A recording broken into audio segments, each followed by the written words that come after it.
first things first, personal branding. You did this giant study Yeah. on it, right? And I think most people hear personal brand, they go, okay, I get it. That's why an entrepreneur would need it, or a big time influencer. But me, I've got a job, or, I've kind of just, I'm working every single day of my life. I don't really focus on, I use social media to kind of show people what I ate for lunch and interact with friends. What did this study reveal? A little bit, tell us some of it. And then what about that? Who should have a personal brand and why? Yeah, so great one. So so we had this PhD-led research study. It took us over a year to complete. It's weighted to the U.S. Census Bureau, so the data points would be based on the U.S. But the long and short of it is that when most people think of personal branding, they think of like social media or podcasts or being an author or speaker or whatever, websites. And you have to change the way that you think about it. And what this study revealed is that personal branding is really the digitization of reputation. Wow, that's good.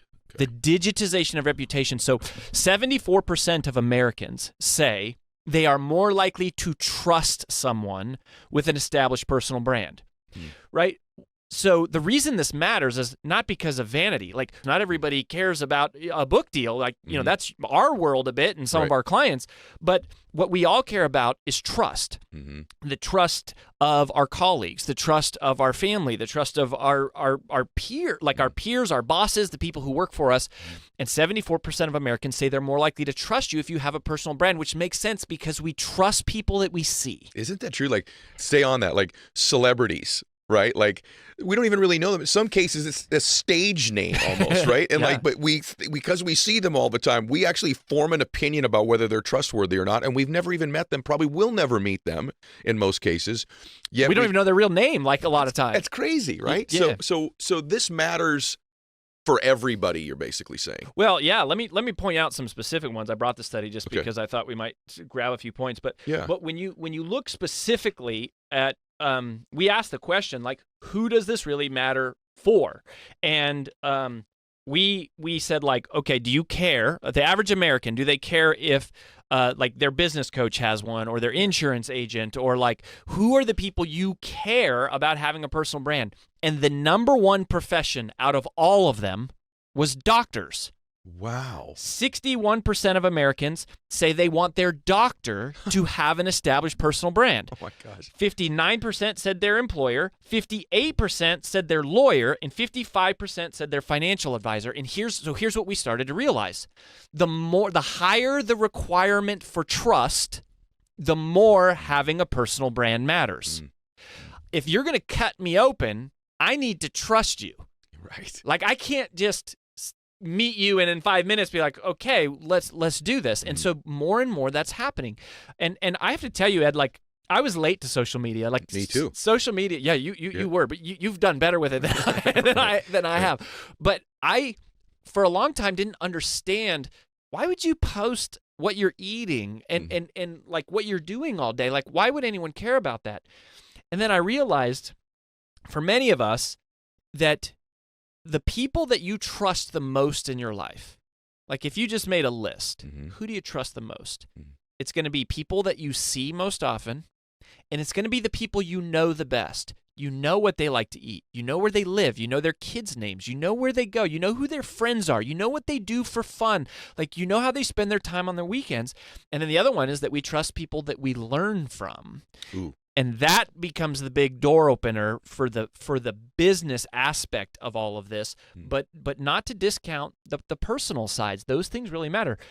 Your book launch was incredible. I mean, 100,000 copies of a book sold before the book comes out is not something that we've ever seen, that we've ever been a part of. And it's because you have so much trust with your audience. You have so much reputation. We've never worked with someone that had as much reputation and as much reach as you did. Thank you. So while we maybe taught you a couple things, you're super gracious about that. You did. It was your reputation, our systems, but it was just amplified because at the end of the day, it's about trust. So good. The digitization of your reputation. And that, I've noticed that play for me in different ways too. So yeah, it helped move my book and other things that I do. It helps move this show, obviously having a very significant following. But the trust part of it is more important than even how big the following is. But then there's been other things that have happened for me where different businesses I have, someone's got involved who didn't know me, but then checked me out and went, oh, he's legit because he has a personal brand. Totally. So I think a lot of people think, well, I've got 2,000 followers or 800 followers. I don't have to have a personal brand, nor do I have one. Incorrect, because it's almost like a validation of your reputation. It can happen in reverse. So maybe they don't find you, but after they find you, now they're going to confirm you. Totally. Right? And that's what they're doing. That's what employers are doing. I mean, one of the things that we say a lot now is we say reputation precedes revenue. Reputation precedes revenue. People think, oh, I have a revenue problem. You don't have a revenue problem. You have a reputation problem. Not enough people know about you, or they know about you and they don't trust you to get the job done. So when you look at like the business world, it is that. But even if you're an employee trying to get a job, their companies are, their formal hiring process is go look at them on Facebook, go look at them on Instagram, go listen to what they have. And here's another thing that the study showed. People don't care about how many followers you have. Wow. People don't care Wow. across all generations. It is one of the least significant factors of credibility and trust is how many followers you have. You know what else people don't care about? They don't care if you have a New York Times bestselling book. Yeah. Okay. We can prove empirically that people don't value, the public doesn't. Now, the industry does, but the average person on the street, we can prove, doesn't know the difference between a Wall Street Journal bestselling author, an Amazon bestselling author, a self-published author. They found blogs to have as much credibility. If you have a blog, you have as much credibility as someone who is a New York Times bestselling author with the average person on the street. They don't care about followers, but they do care about when they see you, what do you project? What do you believe? What are you about? What are you teaching and promoting? And who are you? Yeah, and I think we're going to talk about how to create that too, because I look at a lot of people's stuff that follow me. Just click on their profiles. I think I'm just confused. There's not a narrative there. It's very it's hit and miss. I don't understand it. When I was growing up, my dad always said, "Hey, Eddie, it's not what you know, it's who you know." And I now tell my kids, it's not really what you know or who you know. It's who knows you. Now, who knows you? And this applies. What you just said that was so relevant is, if you have a job, the likelihood of someone hiring you or you getting promoted or finding upward mobility where you are is now connected to that brand. So this is not just an entrepreneurial thing to some extent. So you also said it's sort of like a trust accelerator for people too. How so? Yeah, absolutely. Look, we buy from people that we trust. We recommend people that we trust. There you go. We know that 82% of Americans say they're more likely to buy from a company, and they find a company more influential if they recognize the founder and they align with the founder's personal brand and values. But 30% of Americans in this study said they're more likely to date somebody who has an established personal brand because there's validation to who you are, right? You don't want to get catfished. You can, it's one thing to kind of like, fake a profile on a dating site. It's another to go, oh, you have a website and you're on social media, you have all of these different things. And by the way, coming back to the business thing, the number one thing that drives credibility for businesses is testimonials from your customers. Okay. It is not your credentials. It is having other people who have said you are good at what you do. That's how it's done. It's interesting because on social media, it's funny. And a couple businesses that I own now, I'm always telling our folks, like, hey, when you help somebody, whether it be with a financial thing or a real estate transaction or one of our products, like if you could get that put on video where they're thanking you or they're watching the process, because that for me is credibility too. Like that thing about cutting me open, the surgeon, I don't want it to be your first procedure. Yeah. So if I feel like you've helped lots of people, and by the way, lots of people in a personal brand could be 5, right? It could be 8 reviews. It could be 8 video testimonials. It could be written testimonials. Like, okay, this isn't their first rodeo. They've done this before. So what would you say to someone who goes, okay, I probably should get better at doing this whole personal branding thing. Where does one begin if they've not begun? Or what should they adjust if they've started and it just hasn't been effective for them yet? Yeah, I mean, here's the whole secret to personal branding in one sentence. And this is not a Rory Vaden quote. I wish it was. Okay. But there was a guy named Larry Winget who told me this early in my career. And Larry said, the goal is to find your uniqueness and exploit it in the service of others. Very good. Find your uniqueness and exploit it in the service of others. And when you go look at someone's social media profile and you go, I don't know what this person does. They haven't clarified their uniqueness. They're not clear about the role they play in the world. And this ties more to just personal brand. It's not social media and it's not logos and colors and graphics. It's your purpose, right? It's being clear about how can I serve? How can I be of value? So many people are trying to find their purpose. And I think the wrong question is, don't ask, what's my purpose? That's the wrong question to ask. Instead, ask, who can I serve? How can I be of value? And as you get clear on that, that is your uniqueness. Our lives have meaning in the context of our relationship with others. And there's nothing like the feeling you get when you serve another person, when you help another person. There's no replacement for that feeling. Very good, Rory. You know, do you think that, by the way, this is where sort of personal optimization and personal branding begin to converge too, right? So this is why they're the same thing to some extent. But do you think that also involves what problem do you solve? Meaning that when I go look at your personal brand, I understand your purpose and your mission and all of that.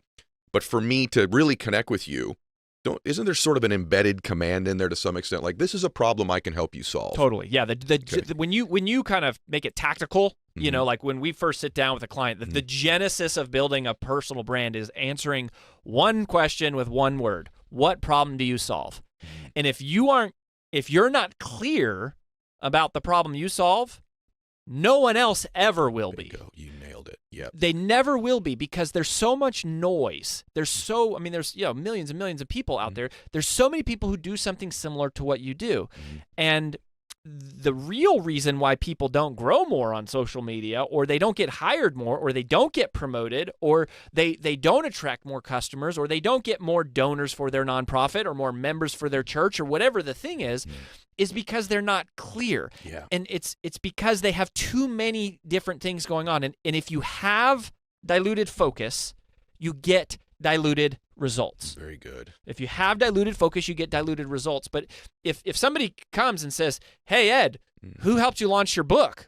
And you go, oh, I got a guy like Rory, like, who helps you clarify your position in the marketplace? Oh, yeah, brand builders, Rory, like that. I got a guy who solved that. Now, the problem we technically solve is obscurity, which is to be unclear, untrusted, or unknown. But for each individual person, it is answering that question, what problem do I solve? Well, the specificity part is big. So even when I met you, and even like other guys that I know that are good friends of mine that you've also worked with, like Lewis House, for example, it is even making us at our level more clear, more specific. When I go look at most people's personal brand, to me, it's confusing. I said this earlier. I do believe, tell me if you, and by the way, correct me if I'm wrong, I think it's good to show a diversity of who you are. In other words, if you're just one thing all the time, I think your social, your blog, your life can be somewhat, I kind of know what I'm going to get when I go see you. Maybe I'm not likely to see it all the time. So I think showing, hey, I'm a mom, I also work out, I'm also a realtor, here's some testimonials, here's people I've helped. One thing that does confuse me sometimes is I'll watch someone's brand and I'm thinking, oh, this is a professional, let's just say, I use the term a realtor. Okay. And wow, what a great mother and an unbelievable person. And she's funny and she's completely competent and has done this kind of a deal, another kind of a deal. And then maybe like the next picture is her sort of like, you know, in a bikini in some salacious environment. And I'm like, what part of that do you think is going to make me or my wife be comfortable with doing business with you? In other words, they do things in their brand, one or two things that is either A, confusing, or I might think, what were you thinking about yourself when you were, I'm not saying that you can't post, listen, you're flexing with your shirt off. I work out in a tank top sometimes. I'm not saying that, but do you agree that sometimes I'm like, what are we doing here? This seems like an unfocused person on their brand. Yeah, that's it. And I think you really do need to sort of decide, like, am I using this as a mechanism for attracting business to me, right? If you're a realtor, now I think you can have one profile and you can do it, but you have to do it tastefully, and you have to kind of go like, all right, you know, grandma is watching and my colleagues are watching and my prospects are watching. And so I have to play to that audience and be mindful of it, or go have a private account that you do, you know, like some people aren't comfortable posting pictures of your kids. That's fine. You don't have to post pictures of your kids to be successful. You can, and people get to see that other dimension of you. But when you a brand is what do people think of when they think of you. Mm-hmm. And so you don't control that, but Right. you influence it. Mm. And you have to be deliberate about it and mindful about it, and you have to craft it because it's your reputation. Yeah. I think people get lost when they think the moment we say personal branding, they go, "Oh, social media, I don't understand it. Technology, graphics, video, I don't know." They get lost and just go reputation. Very good. Reputation. Yeah. Curate your reputation. What do you want people to say about you? What do you want people to think about you? What do you want people to know about you? And be mindful. And it needs to be authentic too, right? Like it can't be orchestrated. So, for example, in my case, I think probably people think about me as an entrepreneur or a speaker, or hopefully an inspirational guy. But I'll also post stuff. I had last night a cigar and a glass of tequila. That's part of my life, right? So, but within reason. By the way, this stuff is not I said earlier, bikini. I've male guys that I watch on social media. I'm like, brother, you've got this entire insurance operation you have. You've got this wonderful family. Why are we posting you completely drunk on a boat on a Sunday afternoon where you're slurring your words? Like maybe that's not part of the reputation you want to put out there.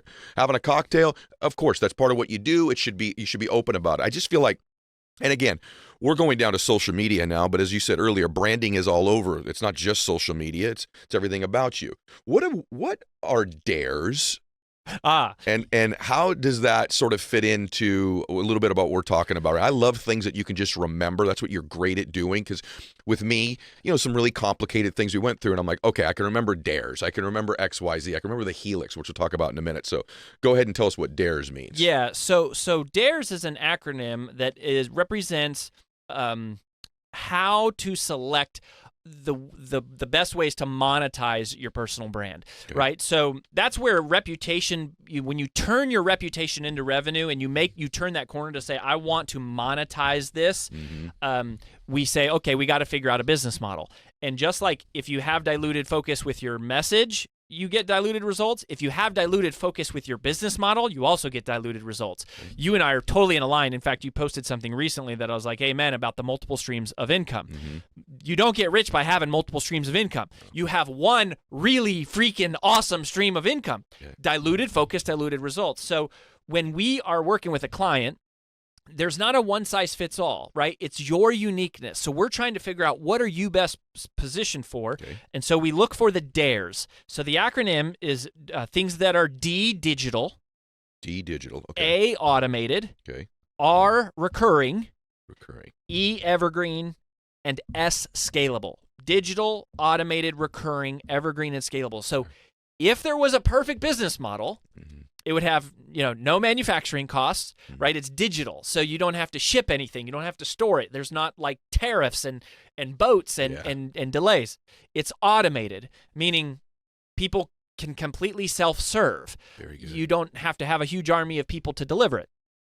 It's recurring, so people are paying not just once, but again and again and again. And, when it comes to the valuation of a company, recurring revenue is tremendously valuable. Evergreen means it never needs to be updated. Ooh. It never needs to be updated. You do it once, and then scalable is you can add an infinite number of customers without adding additional infrastructure. So that's the ideal. That's the ideal, but it doesn't exist. Right. Because some of these work in conflict. So like, for example, recurring and evergreen tend to work in conflict because recurring revenue means I'm going to pay you again and again and again, but evergreen means you never need to update it. So you're not likely to pay again and again for something that doesn't need to be updated. By the way, Netflix is the closest business that I've found that has all of these, but even Netflix has to always add new content. So it's evergreen in the sense that you have access to this library, but they're always adding new content. But it's not that one is better than the other, right? I mean, Sarah Blakely, sells Spanx. Our friend Jamie Kern Lima, right, does It Cosmetics. Those are physical items. They made tons of money. Of course. And then you got, other info marketers who sell courses or whatever. And a lot of our clients are professional service people. They're lawyers and they're accountants and they're doctors and they're chiropractors. So they're selling a service. Let's talk about them for a minute and a little bit of this brand DNA helix, because this is why you're so great. So there's 6 parts to it. Let's talk a little bit about that. So this is help all of you. Go, okay, what do I do? Right? Like how do you figure this out? Why do I figure this stuff out? So go ahead. Yeah. So if you if you say, okay, the goal is to find your uniqueness and exploit it in the service of others, then the question is, how do I find my uniqueness? Yes. And that is literally $1 million question. I mean, that is the thing the first thing everyone hires us to do is go. And so we have this brand DNA helix, these 6 questions. And if you were to answer these 6 questions and you just sort of like brainstormed them and put them all the answers on the table, the intersection of the answers is your uniqueness lies at the intersection. So the first question we already talked about, which is what problem do you solve? Mm-hmm. Okay. So what are the problems you can solve for other people? You make a list. The second question is what are you passionate about? Mm-hmm. Like what are you on fire for? Mm-hmm. That's how we started, right? Is I love you because you're on fire.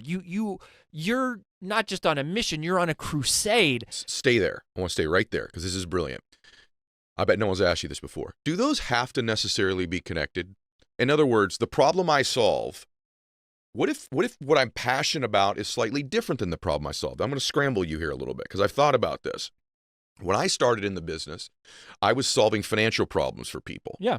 But my passion was actually to help children because I was working in an orphanage. Yep. But when you would get around me, you'd say, this guy's unbelievable solving these financial problems. And he's doing it because everything he does, 20% of it's going to help these orphans and these kids. And so the convergence of those two things, even though they were different, worked incredibly well for me. I know ideally the problem being solved would somehow be correlated to the passion. I get that. But does that necessarily have to be the same thing? I think that it almost never is in the beginning. Great. Okay. In fact, the fastest path to cash is to figure out what problem can you solve the fastest for somebody else. Okay. So I'll give you an example. I started my speaking career. Mm-hmm. The very first way I made money was I was in a contest called the World Championship of Public Speaking, and I was 20 years old, and I thought, hey, if I win the World Championship, maybe that'll launch my career. The problem was I wasn't funny. And so I spent like 18 months learning the psychology of laughter and humor. Mm-hmm. And so the very first courses I taught was the psychology of laughter and how to be funnier. Mm-hmm. And that was how we started. And then, I had gone door to door 14 hours a day, 6 days a week on straight commission for 5 summers in college. Mm-hmm. And so I knew something about sales. And so we started a sales training business and we coached salespeople. So they lead to one another. But look at what you're doing now, Ed. You are living the convergence of those two now. Correct. But the way to make money fastest is to go, what tactical problem can I solve for people? Okay. Right? And do that. And you go, if people pay for solutions to problems. Yeah. So if you need money, it's because you're not solving enough problems. You're not adding enough value and you're not clear about what you do. And that's why nobody's hiring you or they're not paying you enough money. This is exactly right. By the way, listen, this just flies by people's ears. They're driving or they're on the treadmill right now or they're walking and they're like, yeah. Listen to what he just said. If you don't have a lot of money, more than likely it's because you don't solve or people don't believe you can solve problems and you haven't got clear. Everybody, my family here in the audience, you must get more and more clear about what problems it is that you can solve and being better at communicating specifically that you can do it. And the second one, and I took you off track a little bit, was what are you passionate about? So I want you to stay on this helix a little bit, the 6 parts, but listen to this, everybody. This is the thing. This is the path. And yes, it's a broad concept, but the more you begin to contemplate this idea of, you know what, he's right. I'm not completely clear, nor are other people in my brand what problems I solve. Whether you're an electrician apprentice who's looking to get hired into a union job, all the way to I'm an entrepreneur trying to scale a cannabis business. I don't know, right? Like this applies to everybody. Heck, I think it applies to what kind of a great father or mother you are. Totally. Right? That my mother's amazing at this, right? This is the problem she solves for our family, right? My mom's so passionate about our family or this or the other thing. So keep going on the 6 parts of the helix. Yeah, so I would say to wrap those first 2 questions up, you make a living from the problem you solve, but you make a life from the passion that you chase. That's good. Really good. Like if you make money and you just make money, eventually you're burnt out. That's a great place to start because you got to pay the bills. Like you need money to be able to do stuff. Yep. But then ultimately you got to chase the passion. And it's not just like this fires me up, but also what pisses you off? Mm-hmm. What breaks your heart? Like what makes you cry? What makes you look at it in the world and you go, I'm not okay with that. Mm. I'm not comfortable with that. I won't accept that. We believe that is God's divine design of your humanity, that what breaks your heart for a reason, because you were created to do something about that problem. And your real magic will come from living in the passion, but you have to earn your right to get there first. That was one of my top things ever said on the show. Everybody go back and rewind about a minute and a half and hear that again. That's one of my favorite things ever been said on the show. Keep going. Unbelievably great.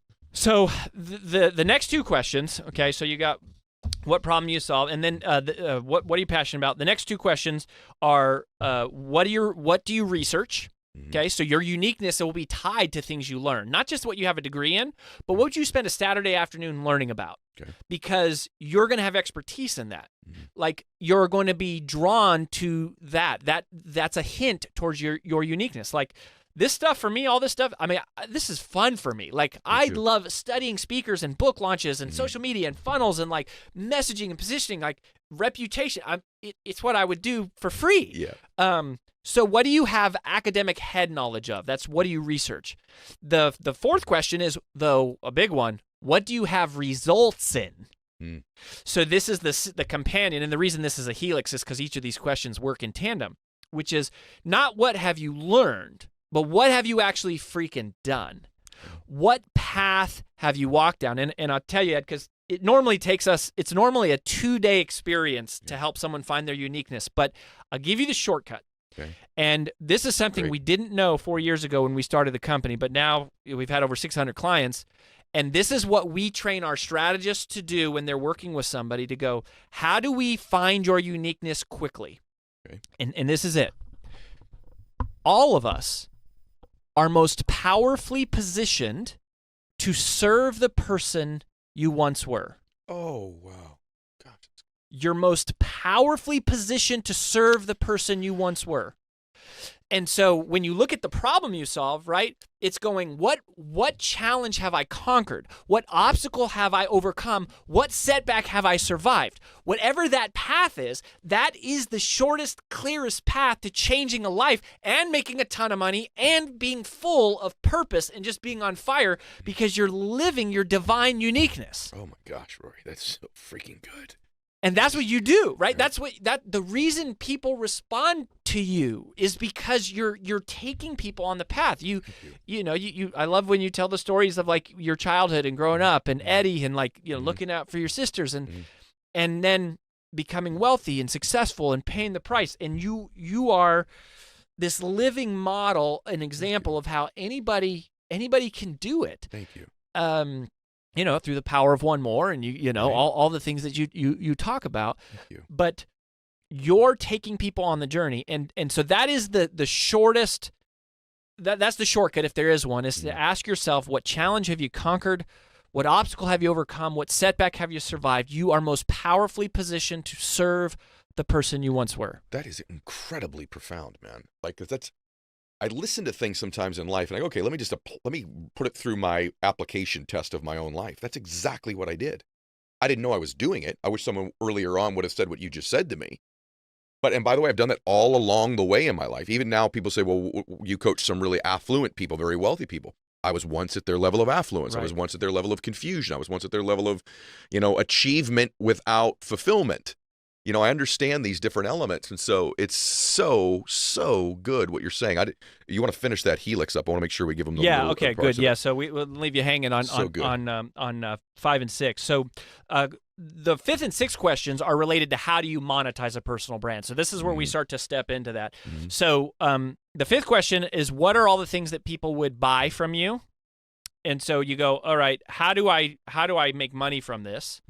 The 6th question is, what business do you want to be in? And that's what the dares is all about. Yep. Okay, so we already talked about dares. So if you back up and go, all right, we're looking for the dares. That's like, what business do I want to be in? Look for the dares. Like those are the great businesses. But then if you ask yourself the question, what are all the things people would buy? This is where you go, there's a big difference between a pile of followers and a pile of cash. And there's only 5 vehicles that we have really found, that will convert a audience or fan base or people into a pile of money. And we call these the PAIDs, so it's another acronym. So PAIDS. So the P is product, physical product, right? So that's Jamie Kern-Lima, that's Sarah Blakely. You create a product. If you're Elon Musk, it's a car, right? Like you create a product and you sell it to people. The A is ads and affiliates. It's part of how you make money on this show, right? You got shout out to our sponsors, right? For the Ed Mylett show. Yes. That they pay the bills, and you're not actually selling your audience anything. You're selling other people access to your audience. Wow. And those are, if you're really good at throwing a party, and if you're really good at getting people together, ads and affiliates are a great business model. The I is information. So you go, all right, I have this audience. I'm going to offer them information. So that's why there's been the explosion of video courses and membership sites and certifications and assessments. And a lot of our clients are experts and entrepreneurs who have either some information product or a vision for one. And then D is deals. Okay, PAIDS, deals. Deals are usually more advanced. So that's book deals, movie deals, TV deals. It's when a third party is paying you a set fee for the creation of something, regardless of how it performs. It's usually tied to royalties. Okay. But then the S is one that everyone should pay attention to. The S is services. So you go, I am going to offer a service. You got it. And services are the fastest path to cash. Okay. The fastest way to make money is to offer your time to help somebody do something. Yeah. That's the good news. The bad news, it's the least scalable. Yep, 'cause it involves you. Long term, because it involves you. So you're trading time for money, which is why, my TED Talk that went viral in my second book is all about how to multiply time. And we talk about... We're going to talk about that in a minute. Okay, we'll talk about that in a minute. So how do you sort of break free from that? But, a lot of the clients we work with, and here's the thing. So this is something we call the law of AJ. So AJ is my wife. Yeah. She's our CEO. She's our her and I have been business partners. We were business partners in our former company. We started as business partners. Then we started dating. Then we got married. Then we grew the company, sold the company, and then we started Brand Builders. But AJ she has this thing because she sold over $2 million a year by herself. Okay. One person generating $2 million in revenue a year. You probably never heard of AJ Vaden. She doesn't have millions of followers. And that's why she calls it the law of AJ Vaden, which is you don't need millions of followers to make millions of dollars. Most of us, if we had a couple dozen of our perfect client, we would double, triple our income. Totally true. So service is a great place to start. So the brand DNA helix, those are the 6 questions. Normally, we have white pads up and we're drawing stuff on the walls, and we dump those out, and then your uniqueness lives at the intersection of those 6 questions, and there's hints, right? Like you're most powerfully positioned to serve the person you once were. So we're looking at your past. Another way we describe it, Ed, is we sometimes say that your uniqueness is at the intersection of who you have been and who you feel called to be. I love this. By the way, I'm just thinking of people that I know, that we've talked about. I think about Jamie Kern-Lima. We've brought her name up, so might as well stay there. This is someone who really struggled with insecurity about her skin condition that she had and wanting to solve that problem. And then she goes on to help millions of women feel more beautiful that were not feeling that way prior, potentially. I think of someone like Andy Frisella, my partner in my coaching program. This is a guy who was, 150 pounds overweight and know what it felt like to feel good about himself and struggle with that. And now he's powerfully positioned to help people get fit and healthy in their life. I think of someone like me. I struggle with self-confidence. I come from a place where I didn't have a lot of inspiration in my life. I was broke. I'm powerfully positioned to help people who lack self-confidence or lack self-esteem or need inspiration or want to become wealthy or want to live a better life and a more functional life. And so this is just brilliance, bro. And it's like, if someone would just listen to the show and go, I'm going to give myself the gift of just contemplating some of these questions that Rory's asking, that the two of them are talking about on the show. There's at least something so far we've covered, and we're only halfway through, but that we've covered that would change your whole life, your business life, your emotional life, your purpose in your life, how you feel when you get up in the morning, etc. Hey, it's Ed Mylett. I wanted to thank you for being here, and I'd ask a favor of you. Would you please click the subscribe button right now? If you're not subscribed to the show, click this button. The reason I ask you that is the more subscribers we have, we can obviously reach more people and have even bigger and better guests on the show to inspire, motivate, and teach you. At the same time, if you're subscribed, you get notified before anybody else that the shows are coming out. But here's a huge announcement. How'd you like to be on this show?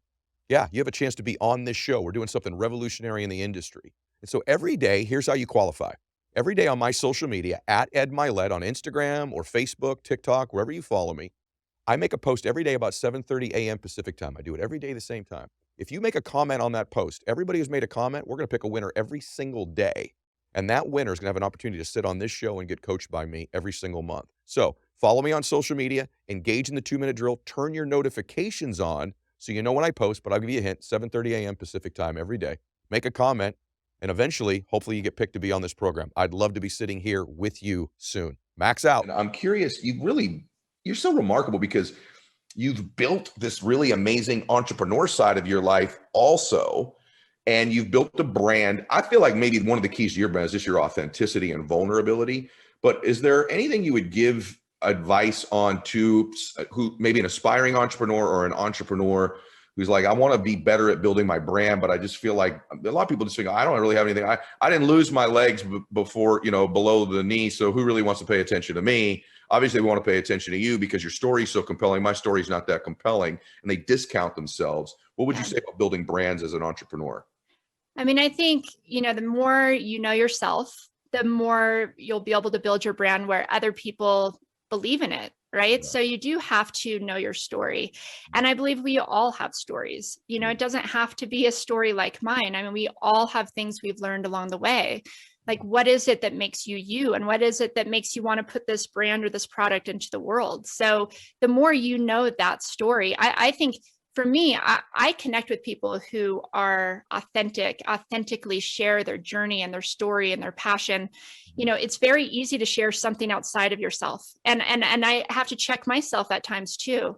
I can sell something outside of myself, but it doesn't always sell, right? But you're so much better at not selling, but at sharing your journey, bringing people into your life.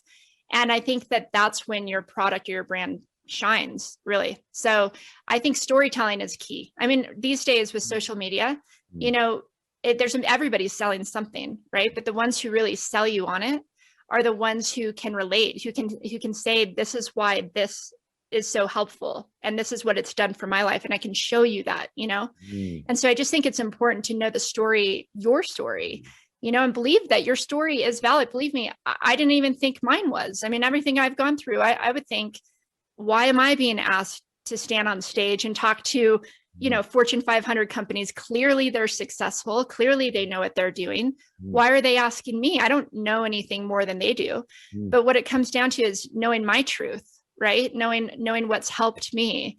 And that's what's actually built my career, is just knowing my perspective matters, and your perspective matters. And so I think we have to kind of dig into ourselves a little bit, and not try to sell something outside of ourselves, but have it authentically come from our experiences.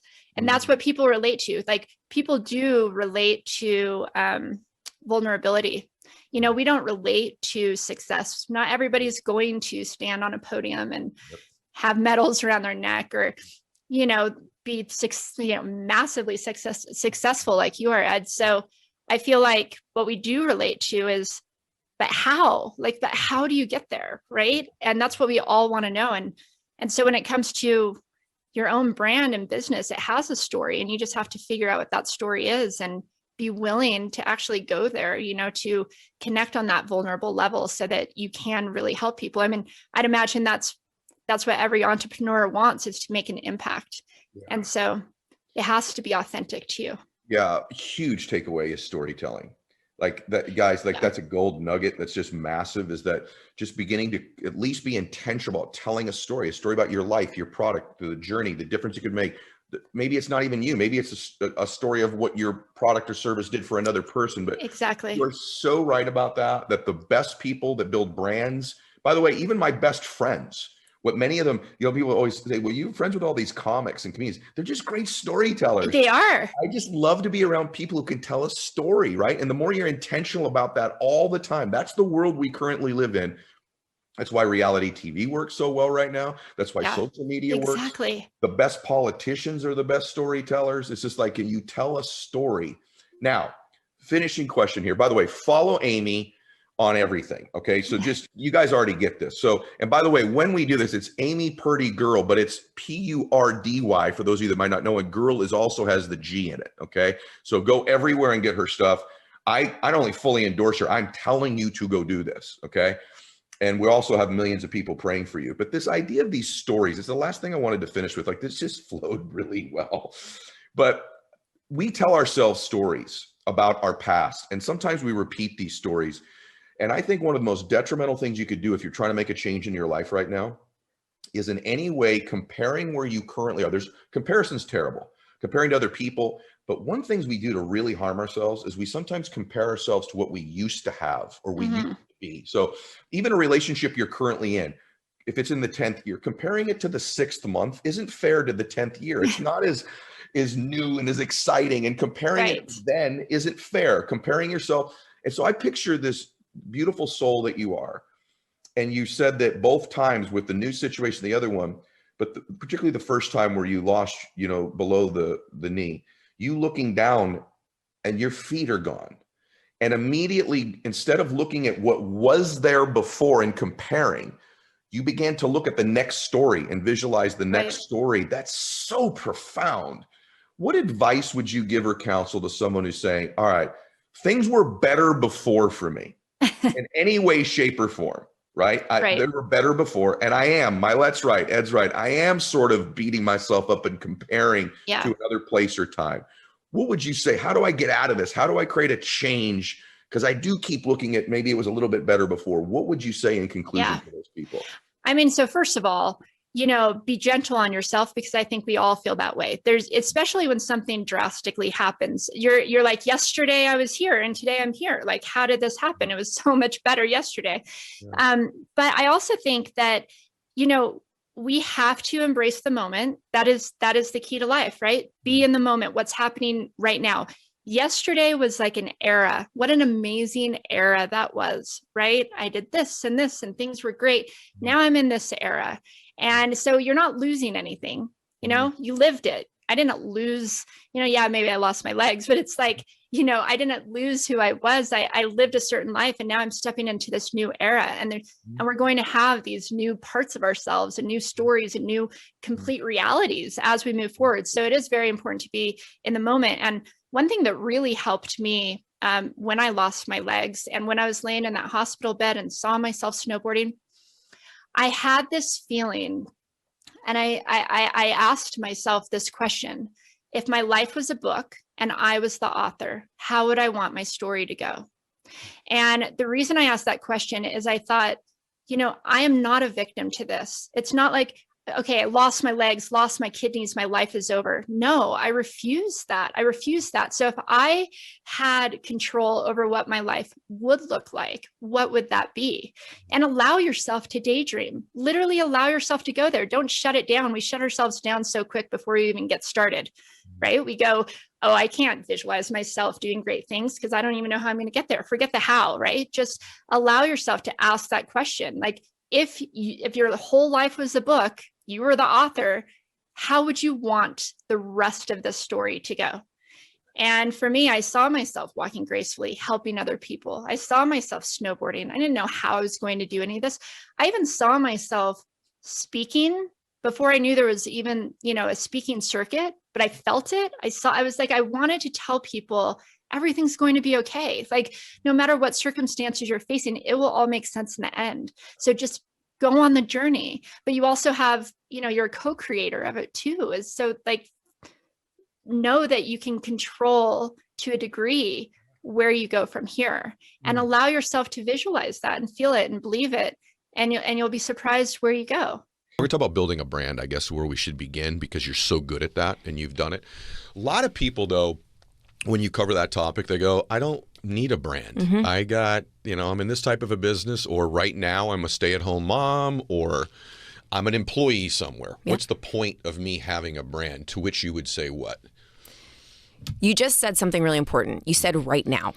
I'm a stay-at-home mom right now. So it's really, really important to see where you want to be, who you want to be, where you want to go, and understand that vision that you have for yourself, or maybe even not knowing completely what that vision is, but knowing how you want to feel. And building a brand, I've seen today, right now, is the greatest investment that anybody can make, whether you're a stay-at-home mom or you're somebody building companies or you have a 9-to-5 job or you want to be an entrepreneur and you want to be like the next Ed Mylett, you need to build your brand, because nowadays, what's the first thing that somebody does, whether it's an employer looking to hire you or it's somebody that you just met at the PTA or it's somebody that you are looking to have as a client, what's the first thing they're going to do when they meet you? They're going to go online and they're going to look you up and they're going to see, are they credible? Do they have influence? Do they have authority? Do they have some kind of presence online? The best thing that I like to think about when I think about branding is even in dating. Like, imagine if you meet somebody on a dating app and then you go look them up on Instagram and they've got no presence online at all. Yeah. I would be freaked out. I don't know. I wouldn't go on a date with that person. I think you're 100% right. So. No, you're right. And the other thing is, a brand is really, tell me if you agree. It's like your reputation. It's almost like a digital imprint as you as it's almost like a hologram of you as a human being. So what blows my mind, though, is all the people in businesses that absolutely should be investing in it that don't. Like realtors that approach me to do deals. I'm like, you haven't posted anything in 8 weeks on your deal. Like, what are you doing? Like, get in the real world. And even go to what you use, the stay-at-home mom example. You know, someday you may want your kid to switch to a particular private school. And when they go to that school's going to vet you and your family, and there's nothing to vet on you. Or at one point, you're going to want them to go to college, and there's an advantage to you having a brand for your child. There's all these reasons, and it blows my mind that people are still living in like 1993 and don't realize like this is a reflection of you as a person. And to your point, when I meet people that don't have a public persona and don't have any type of credibility online, I don't do business with them anymore. Like, they're just out. You're totally right about that. Even a doctor. If I'm looking to, I was just looking for a doctor the other day, like a dermatologist. I'm like, okay, well, I got recommended to this one, and this one. I'm going to look up all three and I'm going to see, honestly, if this is just like a reaction. I'm not even consciously doing this. Yeah. Whose social media following do I like better? Who has better content online? Whose vibe do I like better? It's almost like your online resume. And I know a lot of people are like, oh, but I don't want to play that game. A lot of people said when Facebook first came out or when the internet first came out, I don't want to play that game. But now everybody's on it. And it's kind of just the thing you have to do. What about that, though? Like, I feel this way a little bit with Instagram. Like, people are like, man, I put all my work into one platform and now that platform's dying. So let's be a little granular with branding, too. Would you say someone should focus in on a platform, all platforms? Should they have they go, I'm a blogger, I'm not a video person? Or what would your recommendation be for someone to create a brand that does reflect them? Well, we want to make sure that you know what the goal is first. So there's a lot of nuance here because there's a lot of different types of people listening to this podcast. So if your goal is to build a brand like Ed Mylett, right, like you, and you want to have a podcast and you want to be an influencer and you want to impact a ton of people, then I would highly recommend that you need to start creating content for all of the different platforms. And more importantly, getting those people that follow you on the platforms onto your email list so then you can then own those connections, because we don't know what's going to happen to Instagram, to TikTok, to Facebook. We're renting that real estate, right? We're renting it. We own our email list. We own our text list. We also own like your podcast, basically. Like that's yours, right? And that's the way that you connect with people. We don't know, one day Instagram could go away. So you want to make sure that you are connecting with your community in other ways. But at the same time, of course, you want to be on all platforms so everybody can see you. Okay, everybody, what she just said is gold. And first, two things I want to say. Number one, I sit across from a lot of people. I know when their energy is like big time influential energy, you have it. Like the way you talk, the way you come across, the thing you feel when you're speaking, you have it. It is like 5% of the people that sit across from me. So you have that. That's number one. I just want you to know that. Right away you have it. Two, she's completely right with what she just said about your email list and your text list. Dum right here, who you listen to every single week, me. I spent all my time like gaining traction, getting followers, getting subscribers, doing all these other things. And guess who owns that relationship? Not me. And my peers were out building email lists, real data that they owned, real connections, real text list. Dumb Eddie Mylett started doing that about 2 years ago. And I've been public person now for about a decade. So she's a zillion, trillion, billion% right about what she just said about the platform, but you getting ways that you own the data and that person is a actual digital property that you can participate with long term. Major truth right there. Major truth. Yeah, but you started, Ed. Here's the thing. It doesn't matter. I think a lot of people are also listening to this right now and they're like, oh, well, I'm too late then. I didn't start my email list. I didn't start my platform. Everybody's got a podcast now. Everybody's got all this now. It's too late for me. And I want everyone that's thinking that, I'm talking to you right now and listening, please listen. It is not too late. You started your email list 2 years ago. Yeah. When did you start this podcast? Probably 8 years ago. 8 years ago. Yeah. So here's another thing. I think a lot of people are sitting around comparing their chapter 1 to somebody else's chapter 20.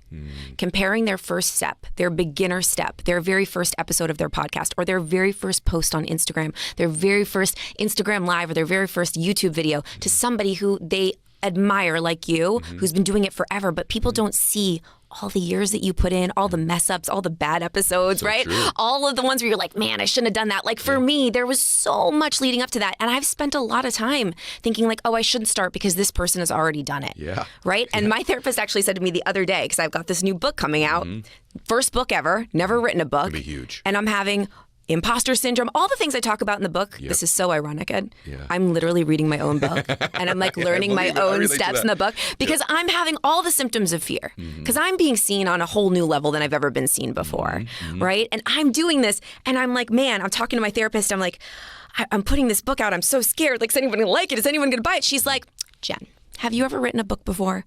And I'm like, no, but. She's like, what is your relationship with being a beginner?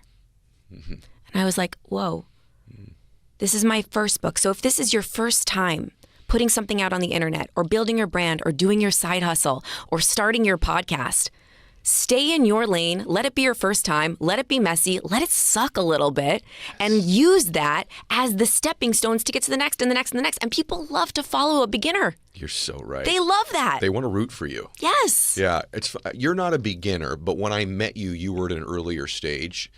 And I immediately knew you were special, and I immediately liked Chris. I immediately liked you. And I found myself the last couple of years like really following you more. I wanted to check in. How's she doing? Is she growing? What's she got going on? She's a world-class speaker already. Her goal is to be the #1 in the world. She's well on her way to doing that. But I even told her when we weren't on, I'm like, well, you've got more presence now when you speak that you didn't have when you started. She's obviously a very gifted communicator, but there's this presence thing you've got. When I started the show, I thought I was late. Gary Vee had 3 million followers already. Andy Frisella, my brother, Grant Cardone, Tom Bilyeu, Lewis Howes, Mel Robbins. There were all these people they already had millions of people. I'm like, who's going to listen to me? You know, my first video I posted got 4 views, 1 like, and my mom was one of the views and didn't like it. Right? My own mom didn't like it, you know, like, so I relate to that very much. I thought I was late. Turns out that I wasn't. There was already like 6 million podcasts. Now there's like 60 million. And you're not late. If you're good, I always tell my kids this. If you're good, the cream rises to the top. Somebody's going to find you. If you're a young athlete listening to this and you're at a small school and you're not getting scouted, if you're that good, someone's going to find you eventually. One of the things I've learned about WWE is that although it's became this publicly traded thing, it's this big, huge entity, it really is a family business, and there's a family environment in the business too. And I think for all of you fans that are watching this, this has to be so insightful for you, but I love great American business stories. And so what you said about being a prominent woman, it's why I do the show. I want more young business women to see people like you and to know she's not in the number 27 position in the company. This is a woman helping drive this company. She'll be humble about what she does, but she's helping drive this company. This is one of the most front and center. She's a character on the show. She's the branding officer. She's this kind of global ambassador for the entire organization. And so, but the seeds of the company, I think, tell you a lot. I was reading about your mom and dad, and like when your mom was pregnant with you, your parents were broke. They were BK. They declared bankruptcy. They declared bankruptcy. So everybody. this is actually a great story. Okay. My mom is 8 months pregnant with me, and she was on her way to go meet my dad at the courthouse. And she walks out of the house, and there's a boot on her car for unpaid parking tickets or whatever it was, because they really just had no money. And the tow truck comes to get the car, and my mom said, can I please ask you to just drop me off? 8 months pregnant. We need to declare bankruptcy, would you mind? Oh my gosh. So this tow truck driver was really nice and drives down. So now can you imagine my dad, who's now mad because she's late, right? And then up drives this big tow truck, and my mom with her big belly waddles out of the tow truck. You know, like, can you imagine? No, I cannot imagine. And they had my brother, you know, who was about 6. Oh my gosh. So. And when you see this, you watch the different TV shows, you see the big stars, you see The Rock and his movies, and to think that it came from a time, just for those of you that I want hope, because there's entrepreneurs out there. Sure. And they're thinking, you know, I'm close to BK. I'm broke. I've got these family issues. Picture this 8-month pregnant mother of hers, right? Picture this. She's going to the courthouse to file bankruptcy, and it turns into what you see today with all of these offshoots, this global brand. And it's got the feeling still and vibe. In other words, as this is another key for businesses that have grown. As it's gotten bigger and bigger and bigger, they've worked very hard to maintain its culture. Because as companies get bigger, as brands get bigger, so speak to that just for a second from a branding perspective too, and how focused you are on the culture of the company, not just the inner workings, the show, the talent, all that, but just the culture. It's incredibly important. So what do you do to do that, and how do you stay focused on it? So a few different things. One, I'll talk about, you know, the notion of family and that culture as it relates to our audience, and then I'll talk to it as it relates to, you know, our talent. Yeah. But as it relates to our audience, we actually call our audience the WWE universe, right? And they are fans, but fan seems to be an exclusive term, whereas the universe is inclusive. And I've taken that term even more broadly because I think it's not just our fan base. I think it's also our talent. I think it's also our employees. I think it's anybody who loves or touches our brand, our business partners, anybody who's a part of WWE is a part of the WWE universe. And you can feel it when you come to a show. I did a few interviews to talk about WrestleMania this past year where I wrestled Ronda Rousey, by the way. We're going to talk she about won. that. Yep. Yeah. Right. Yep. Yeah. Anyway. I don't think it's anything to be ashamed of. Yeah, no. I'm Yeah, just hamming it up. But it was such an incredible opportunity. It was amazing. But what I talked about is why WrestleMania is so important to me and what it means to me, because that is where everyone comes together to share this passion. Yeah.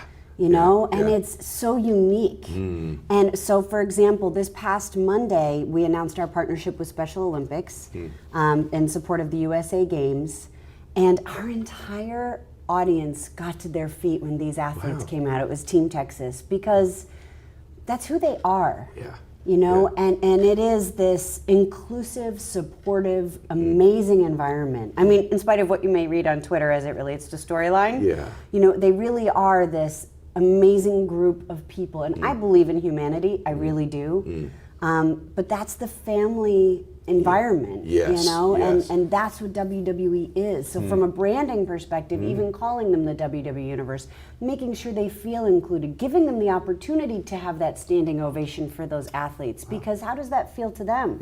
Well, you feel good when you support somebody else, right? No question, It's a gift to be able to be there for someone else. It is. That's wonderful. And then from a talent standpoint, my husband has taken great care actually to cultivate this culture even in our performance center where we're developing future stars. You know, it's all about professionalism. You know, the way you dress, you shake people's hands, you look them in the eye, you pick up trash, you know, you support one another. He's looking for emergent leaders. You know, he's looking in talent tryouts, you know, not just are you going to make it physically, right? But then once you're really worn down, who are the ones who are in it for themselves, and who are the ones that try to pick other people up? Really? Yes. You know, that's so part of the culture inside the company. Part of the culture grown from the very beginning. I wonder, because you grew up around it, that you just have this maybe unique respect and admiration for. It's almost like in WWE there aren't really, you're right about the fan thing. The more that you said, I was thinking about, it's almost like we're all in on this together. That's right. It's kind of, even on the storyline stuff too, it's like we're super entertained by it, we kind of both know what's happening, yet we buy in and love it so much too. So it really, that is unique, and I never thought about it that way before. And if you ever come to a show, anybody, whoever comes to a show, and you ask a question to anyone sitting around you, like, so who's this guy or who's that girl? You will suddenly 5 people will turn around and give you like the full background of the whole storyline from their beginning. Yeah, that's totally true. You know, because we want you to be a part of this. Yeah, is there something about someone watching this who's, because there's the raving fans that are watching this and they're going, wow, I'm so excited and inspired to hear this side of you. But then there's people that are watching this that know of WWE, but may not know much about it either, right? And so what is WWE? Like, let's not assume everybody knows that. Like, what would you say WWE is what? So, well, WWE, World Wrestling Entertainment. For those of you who really don't know, you might not even know the acronym. But it's like a live action adventure soap opera. And when I'm out there and I'm speaking to influencers, brands, you know, potential partners, and I need to give a little bit of an education and an overview, I say we're really no different than a great opera, ballet, play, TV show, sitcom, movie. It's protagonist versus antagonist with conflict resolution. Right. Only our conflicts are settled inside a 20 by 20 foot ring with some of the greatest live action that you can see anywhere in any sport or entertainment. That's how I talk about WWE. It is, but some of the, and if I would add, even though I know 1%, 1 millionth of 1% what you do, some of the greatest athletes I've ever seen in my life. They're amazing. The combination of, it's interesting, WWE's got these, that's why I love it, it's got this combination of all of these different elements to it, and even the characters themselves, they're great athletes, they've got to be able to perform, they've got to be able to inspire, they've got to have quick 1 minute things they say that get things, they got to do it in a ring in front of a live audience, it's also got to translate through a camera. It's really unbelievable, some of the talent and the way that you it's create actually really interesting. I just heard Jodie Foster say about wrestling how it's a great foundation for anybody who wants to perform in film. She was talking about Hotel Artemis, which is her new movie coming out. And Batista's in it. Yeah. I saw that. Okay. Yep. Am I saying that correctly? Yeah. Okay, great. I'm just making sure. Get it right. Yeah. Right. And it's going to be, if you want to watch the video, it's going to be on our .com site. I'll get the plug in there. But it was really interesting to hear her say it unprompted. About how it really gives you all of the tools you need to be successful in any genre, really. Right. And when you think about it, if you ever hear Rock or John Cena, who now have transcended, what we do, you hear them talk about those tools, right? Because think about public speaking, right? You're speaking in front of thousands of people all the time, right? So you get your chops, from doing that. You need to show up on time. You have to be professional in WWE or you're not going to make it, right?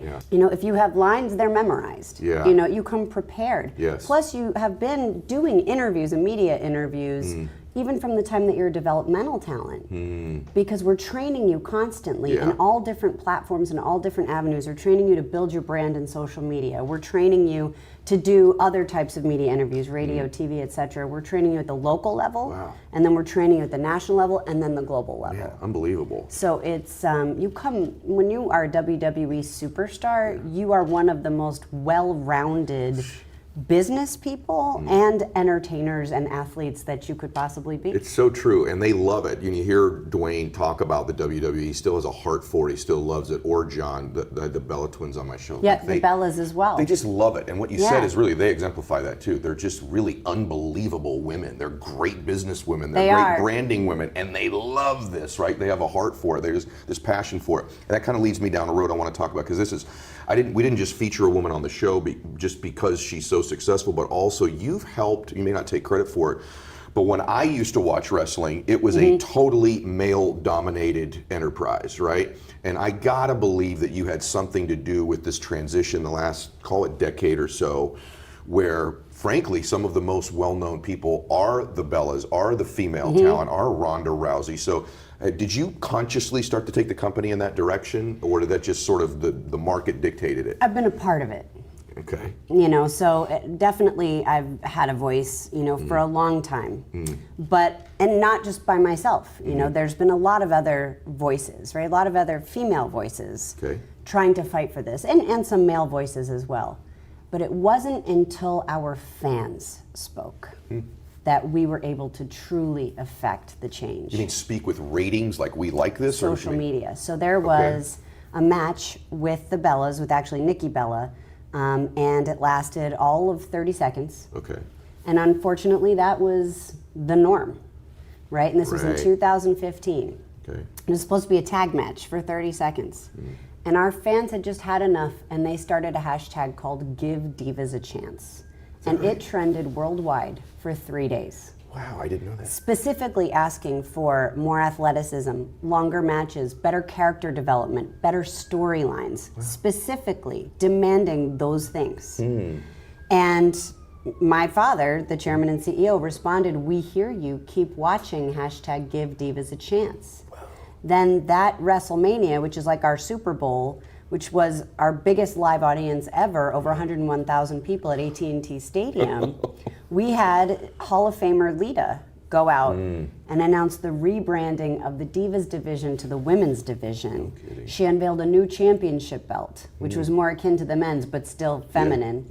and announced that we'd be rebranding our women. We're now going to be called superstars, same as the men. Wow. And since that time, our women have been more regularly main eventing television and pay-per-view events. And this is an awesome story. Wow. Just this past, well, and then, you know, of course, we signed Ronda Rousey, one of the world's greatest athletes. Yep, that's you know, right. I mean, Yeah. because of all of this, Yes. right? And she then now wants to take it to another level. That's so good. It is. Yeah. It's awesome, and I Yeah. can't wait to see what we're gonna do Yeah. together. Yeah. You know, but when I say together, I mean with the audience. I know. It seems Because that. they are so much a part of making that happen. They are just as invested in the women's evolution, if not more so than anybody else. Wow. It's something they believe in. Yeah. And our women are, they are rising to the top. You know, Yeah. they're just being given an opportunity, but they're then taking that opportunity and a lot of the time stealing the show. My husband also, it was a lot of what he started to do at NXT. Which NXT, for those of you who don't know, started off as our developmental show and is now really evolved into a third global touring brand in and of itself, and is one of the most watched programs on WWE Network, which is our OTT service. But my husband started recruiting elite athletes, men and women. And he started training the women same as the men and giving them the same opportunities because like anything else, repetitions are how you're going to get better, right? So at our live events that we do, our local live events, which is where our talent often, non-televised, where our talent often learn, you know, the skills. That's where they hone the craft. The live audience gives reaction. That's how you learn what's working, what's not working, and where's what they don't care about. Right. Yeah, that's The silence. Right. Crickets are You don't want bad. that, right? I hate those crickets. But so he started giving them those opportunities, and then our audience responded in kind because these women were so awesome, and they started chanting, "This is wrestling and women's wrestling." Wow, what a cool movement. Right? And I Yeah. get goosebumps talking about it. So then so here's this huge movement happening in NXT. So then when that 30-second match happened on Raw, our fans were like, no, we see what can happen and we want that. Whoa. We want that opportunity for these women, men and women. And they started that hashtag. So now my story, Yeah. in December, for the first time ever, our women competed in Abu Dhabi. We're allowed to compete in Abu Dhabi. I saw that. Okay. And they Yeah. had to wear different gear because Yep. they had to cover a lot of their skin, and that's totally fine. Actually, their gear was so cool. And the audience started to chant, "This is hope. Oh my goodness. This is hope." Men and women in Abu Dhabi. Wow. And then Sasha Banks, who was wrestling Alexa Bliss at that time, said she saw tears in the eyes of little girls in the audience. I mean, can you imagine that? No, that's transformative. It's transformative. Wow. It really is. Oh my gosh. The kind of impact that can have. I didn't know that. You know? I did not know that. I knew that the event happened, but I didn't know that to that extent that it changed things. My gosh, like, wow, what's it like for you? I mean, this is having a real impact on culture. Yep. Right? I mean, and by the way, great companies listen to what the market's telling them, and so Great kudos- companies listen to their fans. Their fans, right? Or their consumers or what have you. And most don't, and so kudos to you guys for responding too, and then to know that it's making that kind of transformation worldwide. That's just incredible. Those of you ladies out there that whether you're Stephanie or you're Ronda Rousey or you're the Divas or you're a woman who's got a bakery in your town, just know that you really do make a difference. You are transformative. You're more of a hero and a role model than you realize. For the girls who come in there and see you. They see people like them winning and they know that they can then go do it. And so I'll tell you one other quick sidebar on that because when my oldest daughter was 2, so this is 9 years ago. Okay. I went to the 2's class party, right? Yeah. And it was right around the time we were getting ready for Halloween. And one of the other moms, who was about 10 years older, she asked, oh, well, what's your daughter going to be? And I said, oh, she's going to be a doctor. And this other mom said, oh, how interesting that she's going to be a doctor and not a nurse. And I thought, oh, how interesting that you would even say that. Hello. Right? Like, it was so surprising to me. But then I thought about it, and my oldest daughter's doctors had always been women.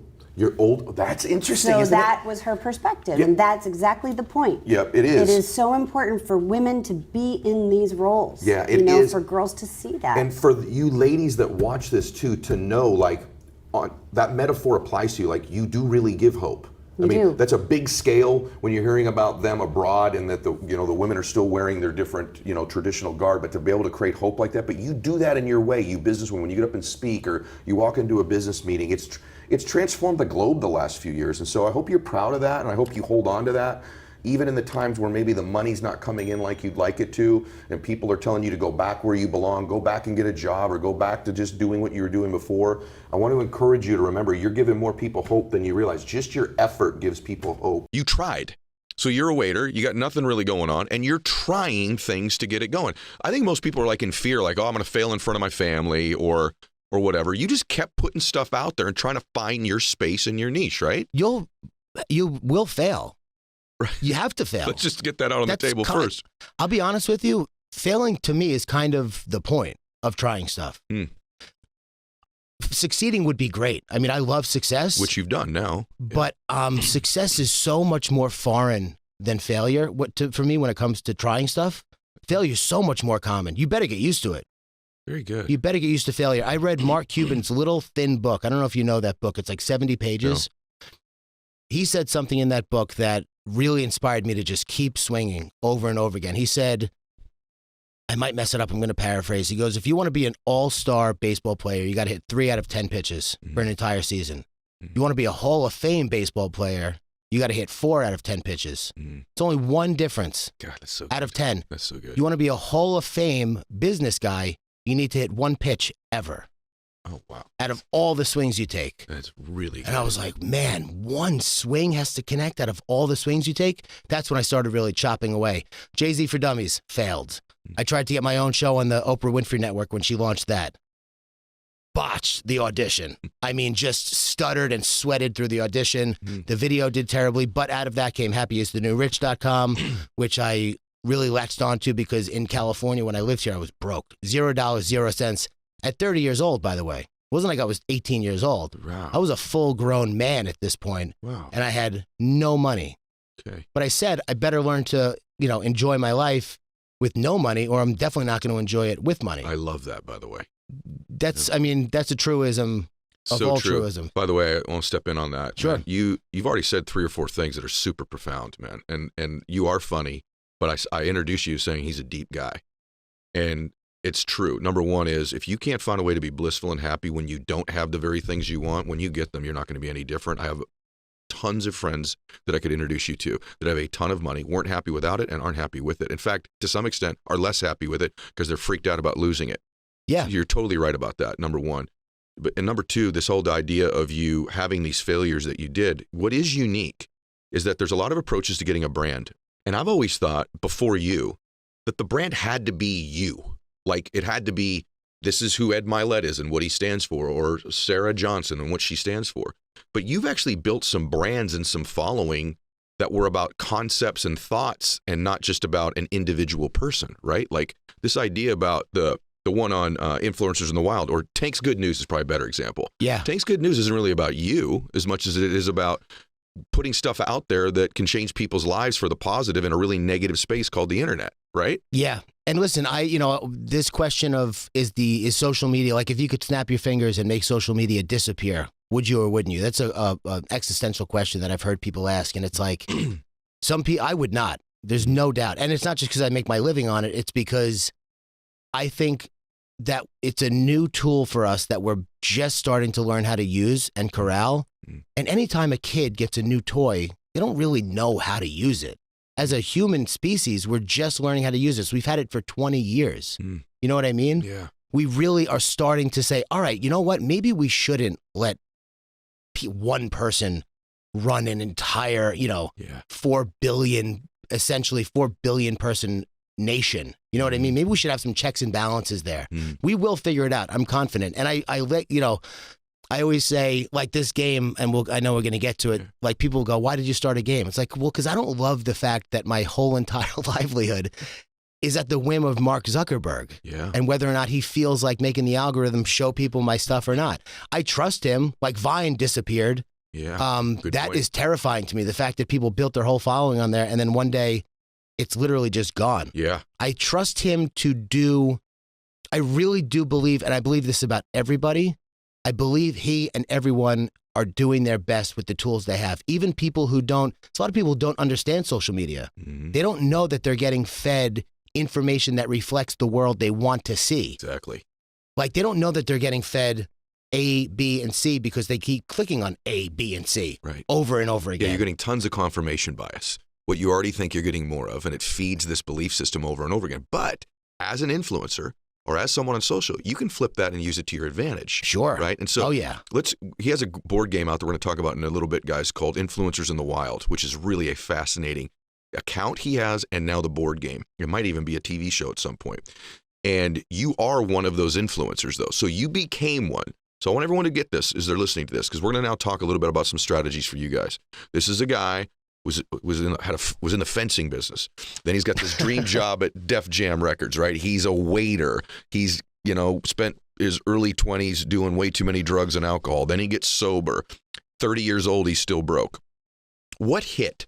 What happened that made, look at, man, I told a lot of very well-known friends of mine that you were going to be on today. Mm-hmm. I was shocked that every single one of them knew who you were. Not just my day-to-day friends that, I'm talking about like really well-known people. Drop some names. I need some self-esteem. Well, man. I'll tell you, but even when I say my day-to-day friends, meaning they're well-known people that I don't interact with very often. Barack Obama? Wow, I can't believe it. Well, hey, man, I'm just, if you want to go there, we can. But I just got to tell you, they knew you. And it's like, wow, this guy was a waiter in Aliso Viejo, evidently, not that long ago. It was only like a decade ago, right? So what hit? What made your content work? What success leaves clues, right? Yeah. Give us some clues. Give someone listening to this, here's some stuff I did, and maybe in your own way you could take this concept and it may work for you to help grow your following or your social media. Yeah. So you just have to, like Buddha said, life is suffering, right? Mm-hmm. You have got to resign yourself to the fact that, so like, when you were introducing me, you said he knows a lot about influencers, and I was like, that sounds kind of embarrassing. You know what I mean? Why do I know that much about influencers? Why do I know so much about this? It's just something I find fascinating. I find it fascinating from a sociological point of view, a psychological point of view. Why do people act like this? What is it about us that needs this attention? And I say us because I'm in on the joke too. Right. So am I. I started this thing because I started Tank Sinatra because something was, couple of reasons. One, something was missing from my life, I guess, in retrospect, that void was, that filled that void. Mm-hmm. I tell you what I think it is for most people. Yeah. I think most people in this world today, because of social media and because of the media, feel invisible, that they're not seen, they're not heard, they don't matter. And potentially this free platform that can be viral in some senses gives us a chance to potentially be seen or heard, and we can express ourselves. What's ironic about that is the very reason people want to do it, they then fear doing it. If I express myself, I'll get criticized. If I express myself, they won't like it. I may get haters. I may get negative comments. Maybe no one will respond. And so the very thing I'm pursuing, I'm going to embarrass myself in a public setting. So I'm better off just kind of hiding and, doing the really safe posts and the safe stuff that I say. Yeah. So I think that's what it is for most people. Yeah. And listen, it's not for everybody. I mean, it's not everyone needs to do this. I mean, if you're good in your life doing whatever job you do, one thing I learned during the Oprah Winfrey show thing was that she said, everyone has their stage. My stage happens to be a very large stage. Your stage might be a conversation that you're having with a stranger one day at a bus stop that you don't even realize you said something that changed their mind, their life, or you smiled at them. Your stage is wherever you are, right? Yeah. So I was like, you know what? Maybe I don't need to have this massive impact on the world. Maybe I'm just like, maybe I'm just meant to be like a normal guy. And that's fine with me. It is what it is at that point. I think what changed was I went into it with no expectations, and I was just enjoying the process of it. I was enjoying making the memes. I was enjoying getting the response from people. Listen, when I started Tank Sinatra, here's something that people need to prepare themselves for and just get ready for. Okay. People will say to you that you're friends with. So like you start with 0 followers, I said in the beginning. It's worse than that. You don't start with 0. You start with 178 or however many you have in real life, and then you post something and it goes down to 167 because your friend's husband unfollows you and goes, "What is she trying to be an influencer now? I don't know. I don't want to see this anymore." You know what I mean? Really good. So you got to be ready for that, and you have to say, "Yes, I am. I don't care." That's what happened. I said, "I don't care," and it's not that I don't care in like a nefarious way, like I don't give a, I don't care, bro. Like I just don't care. You don't like what I'm doing? That's literally not my problem. I do like what I'm doing. I'm having so much fun finding these images, writing a caption above them that reflects something funny that happened in my life. Colin Quinn, one of my favorite comedians of all time, famously said, if you want to be good at comedy, don't talk about stuff you think is funny. Talk about stuff that pisses you off, and people will laugh. Because comedy, humor relieves tension. Very good. So there's always some kind of tension in the humor that I put out there. Yeah, there is. Tank's Good News, the same thing. Tank's Good News is a break from the tension of the media landscape, which is just, as you know, I mean, it's gotten so out of hand with. It all started, in my opinion, my father, I remember playing Trivial Pursuit one day when I was a kid. And one of the questions or the answers was something like, on this day in, let's say, 1972, on November 8th, such and such an anchor said this to such an anchor, and it changed the way news would be reported forever. And my dad goes, "Oh, that was when so-and-so told a joke on the air for the first time. Do you know what I'm talking about?" Yeah. And I was like, what do you mean he told a joke on the air for the first time? And he goes, "They used to be dead serious. No personality, no nothing, just the facts. There was no commercials. You couldn't advertise during the news. It was just like a straight up information delivery with no personality, no flavor whatsoever." You were so far removed from that. I mean, it's almost like no information, all personality now. Yeah, exactly right. So I want to just give people, hey, yeah, you can get what went wrong during the day. I'm showing you what went right, because there's almost so much that I can't post it all. See, I think that's a clue. So I think it's a clue. So part of what you could be posting if you're out there that could draw attention to you or could help you grow your following or could actually just make a difference for people. Maybe you don't have a separate account that's Tank's Good News or Your Good News, but maybe you start to be the person who posts good news every single day. Maybe you're the person who starts to post something funny every single day. Maybe you're the person who starts to post something, dramatic every single day, or that makes someone cry, or that reinforces your faith. And so you don't have to, all your posts don't have to be about you. Sure. Your posts can be about things, events, situations, politics, if you wanted it to be. Whatever it is, start to get creative about those things, because listen, the internet's a big place. To be the #1 meme creator in the history of a space means this guy knows what he's doing. This is not a small thing. And by the way, that's not Jay-Z that's the #1 guy that's ever done it. It's not, Kim Kardashian with these massive following. It's actually Tank. It's actually this dude right here. So maybe you're not going to go get hundreds of millions and 4 billion impressions a year and all that other stuff, but start to think, if you're listening to this today, maybe a lot of your posts are just about you and your kids. Maybe some of it could be about, hey, you know what, every day I'm going to bring you a Bible verse, or every day I'm going to bring you something funny, or every day I'm going to tell you something that's, I'm doing dad jokes on my stuff now that are terrible, right? Just fun. But like maybe every day I'm going to tell you some good news, or I'm going to tell you something that'll make you emotional. I'm going to tell you a comeback story every day. I'm going to give you an underdog story every day. The reason I wanted you on the show is actually not WWE. It was, I think, I want to feature people, but particularly women, that I think are branding, marketing, and business experts that come from wherever they come from.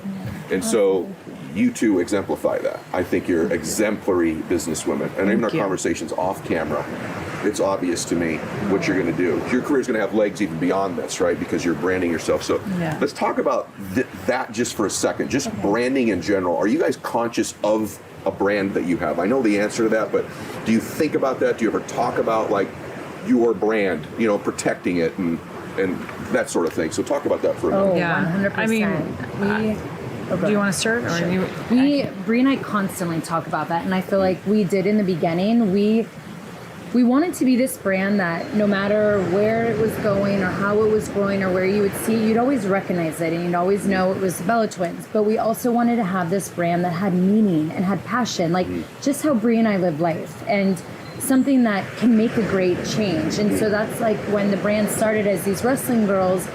We knew that a key to growing our brand was always adapting, so always seeing the change of the audience, but then becoming these characters that how kids look at like Wonder Woman or Superman. Yes. That when they see a Bella twin, they're like, that's Brie Bella, that's Nikki Bella. And so I feel like our characters were at first how we branded. So when I do an appearance, anytime I'm in my Nikki Bella outfit, because that is immediate kid, when they see me, they're like, wait, that's Nikki Bella. Like the snapback and the shoes and the socks and the jersey. And so that was like our first way of branding. Yeah, and it was interesting. I love that. That gave me a little bit of chills right there. Superman, he never leaves without his cape, or Wonder Woman without her crown. And wow, that's wonderful. Yeah, my snapback is like my crown. You know? Yeah, and the one thing that Nikki and I wanted is, for so long in WWE, we did have to be twins and dressed identical. But because of Total Divas, Vince saw how different we were. Yeah.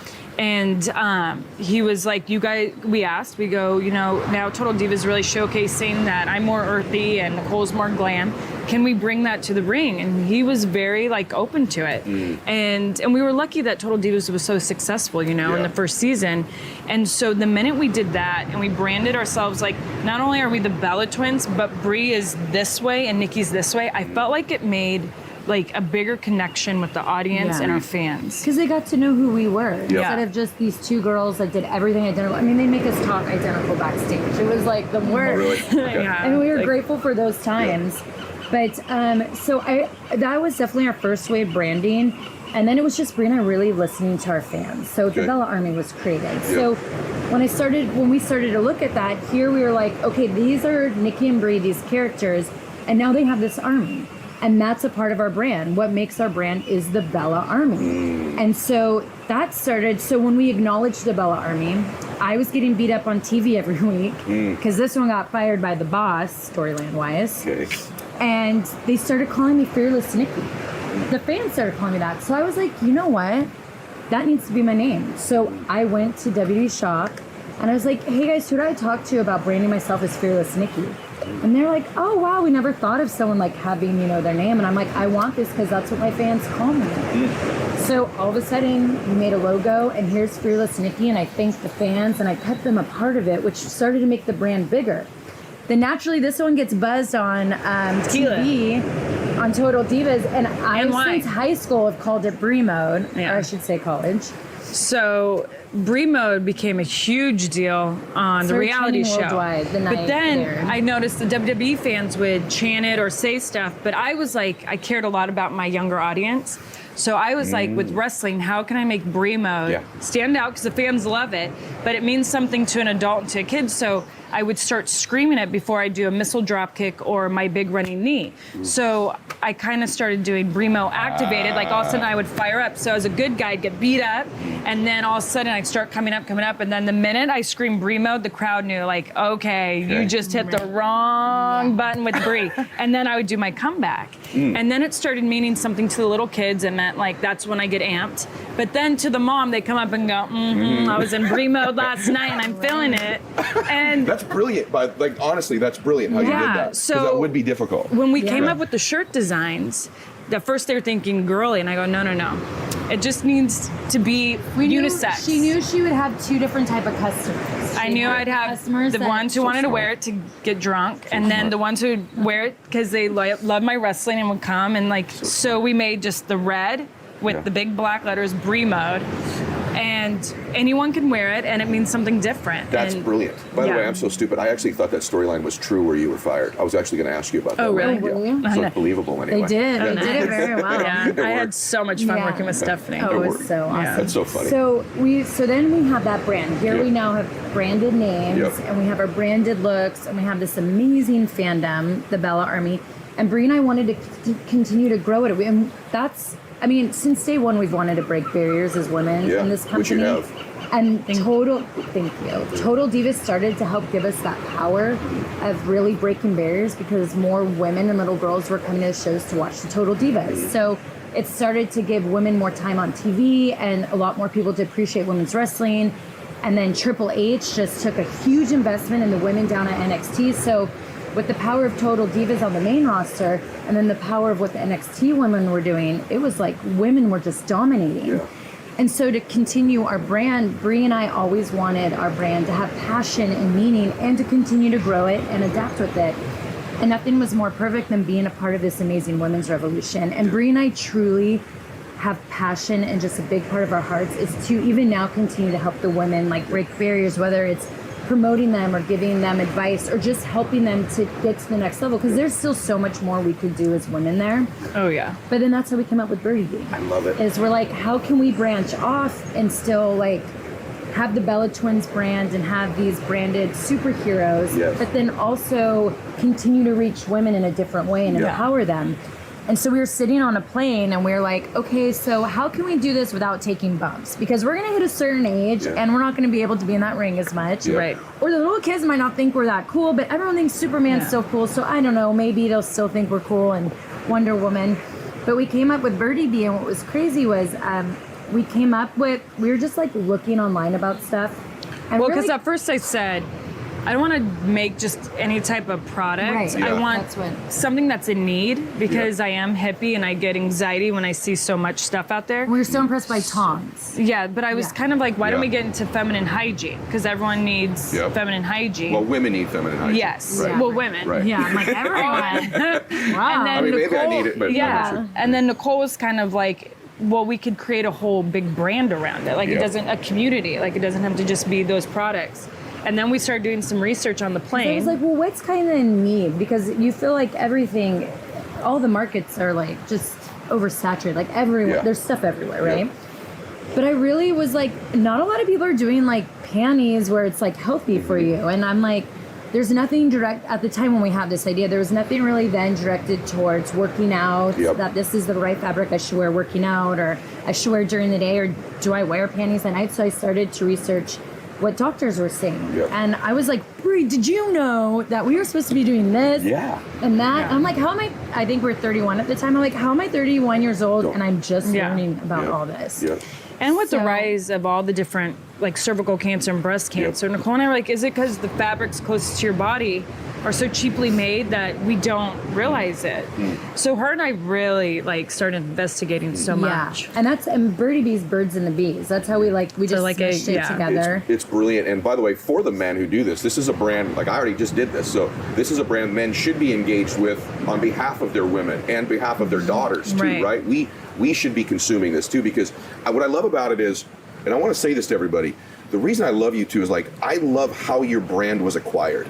In other words, I don't mean to demean anybody else, but like, if you're looking for women to believe in, to be something that your daughters or you can be proud of to support their brand, you've heard how they've acquired their fame, how they've acquired their success. It's the right way, right? There's and I don't mean this in any way, but there's not a tape floating around or some sensational thing that took place. These are women who acquired their fame the right way, and you leverage it the right way. And the brand is awesome because I was looking through everything. It's really a combo of both of you. So it's really earthy, yet it's important for their health, etc. But it's glamorous too. Totally. Right? So and there's really, like sexiness to it. It really is.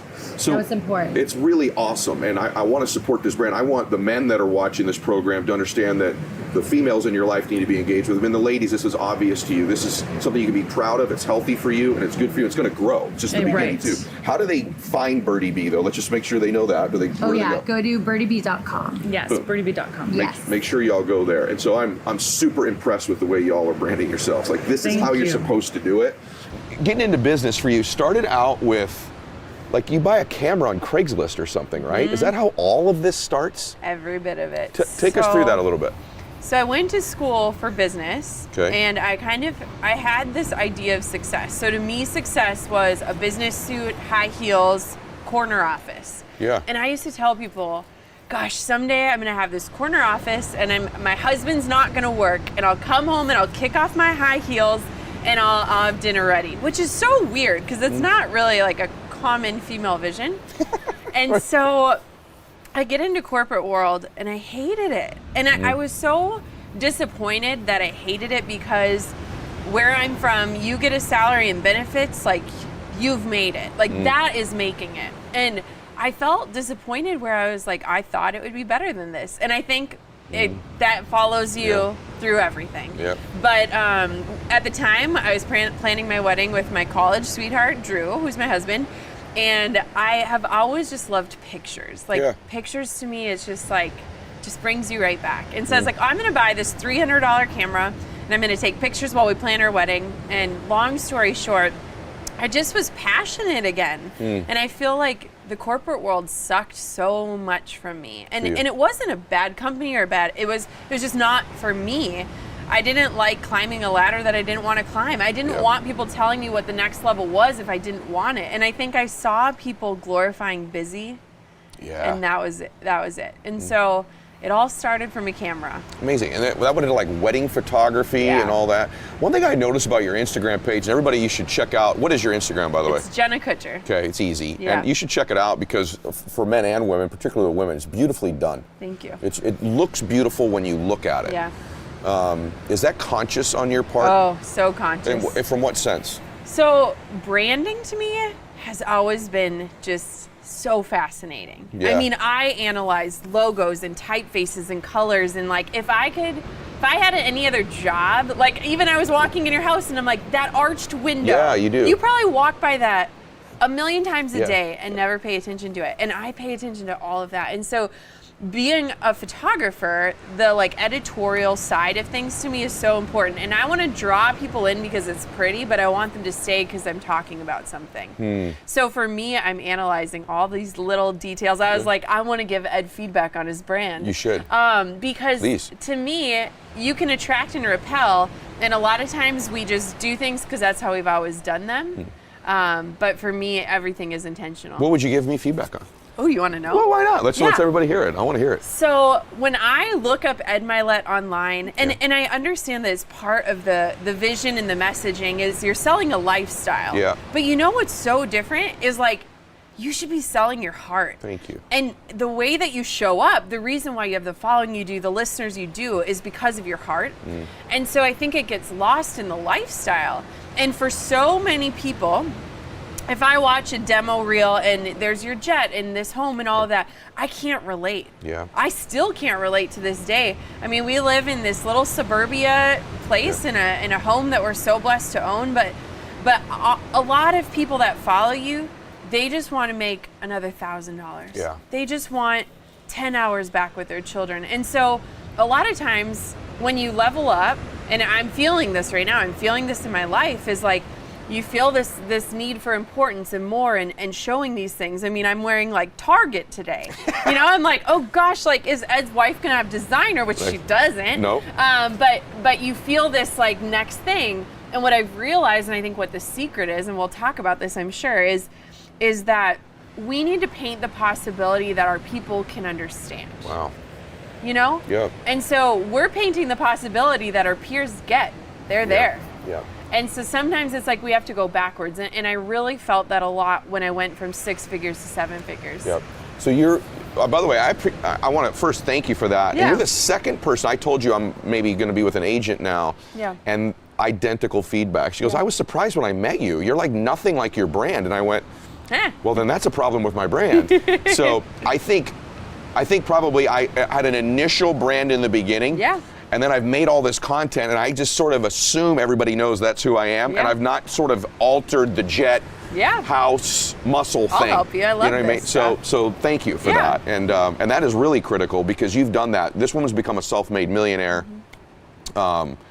But I would say self-made because I've met Drew. He's obviously a huge part of this. He's right upstairs with Christiana now and Conley right now, who you call Coco, right? Yeah. Your baby. We got so much. There's so much I want to get into about you. I think you're remarkable because, and I pride myself on this too, where you're unique is the breadth of your content.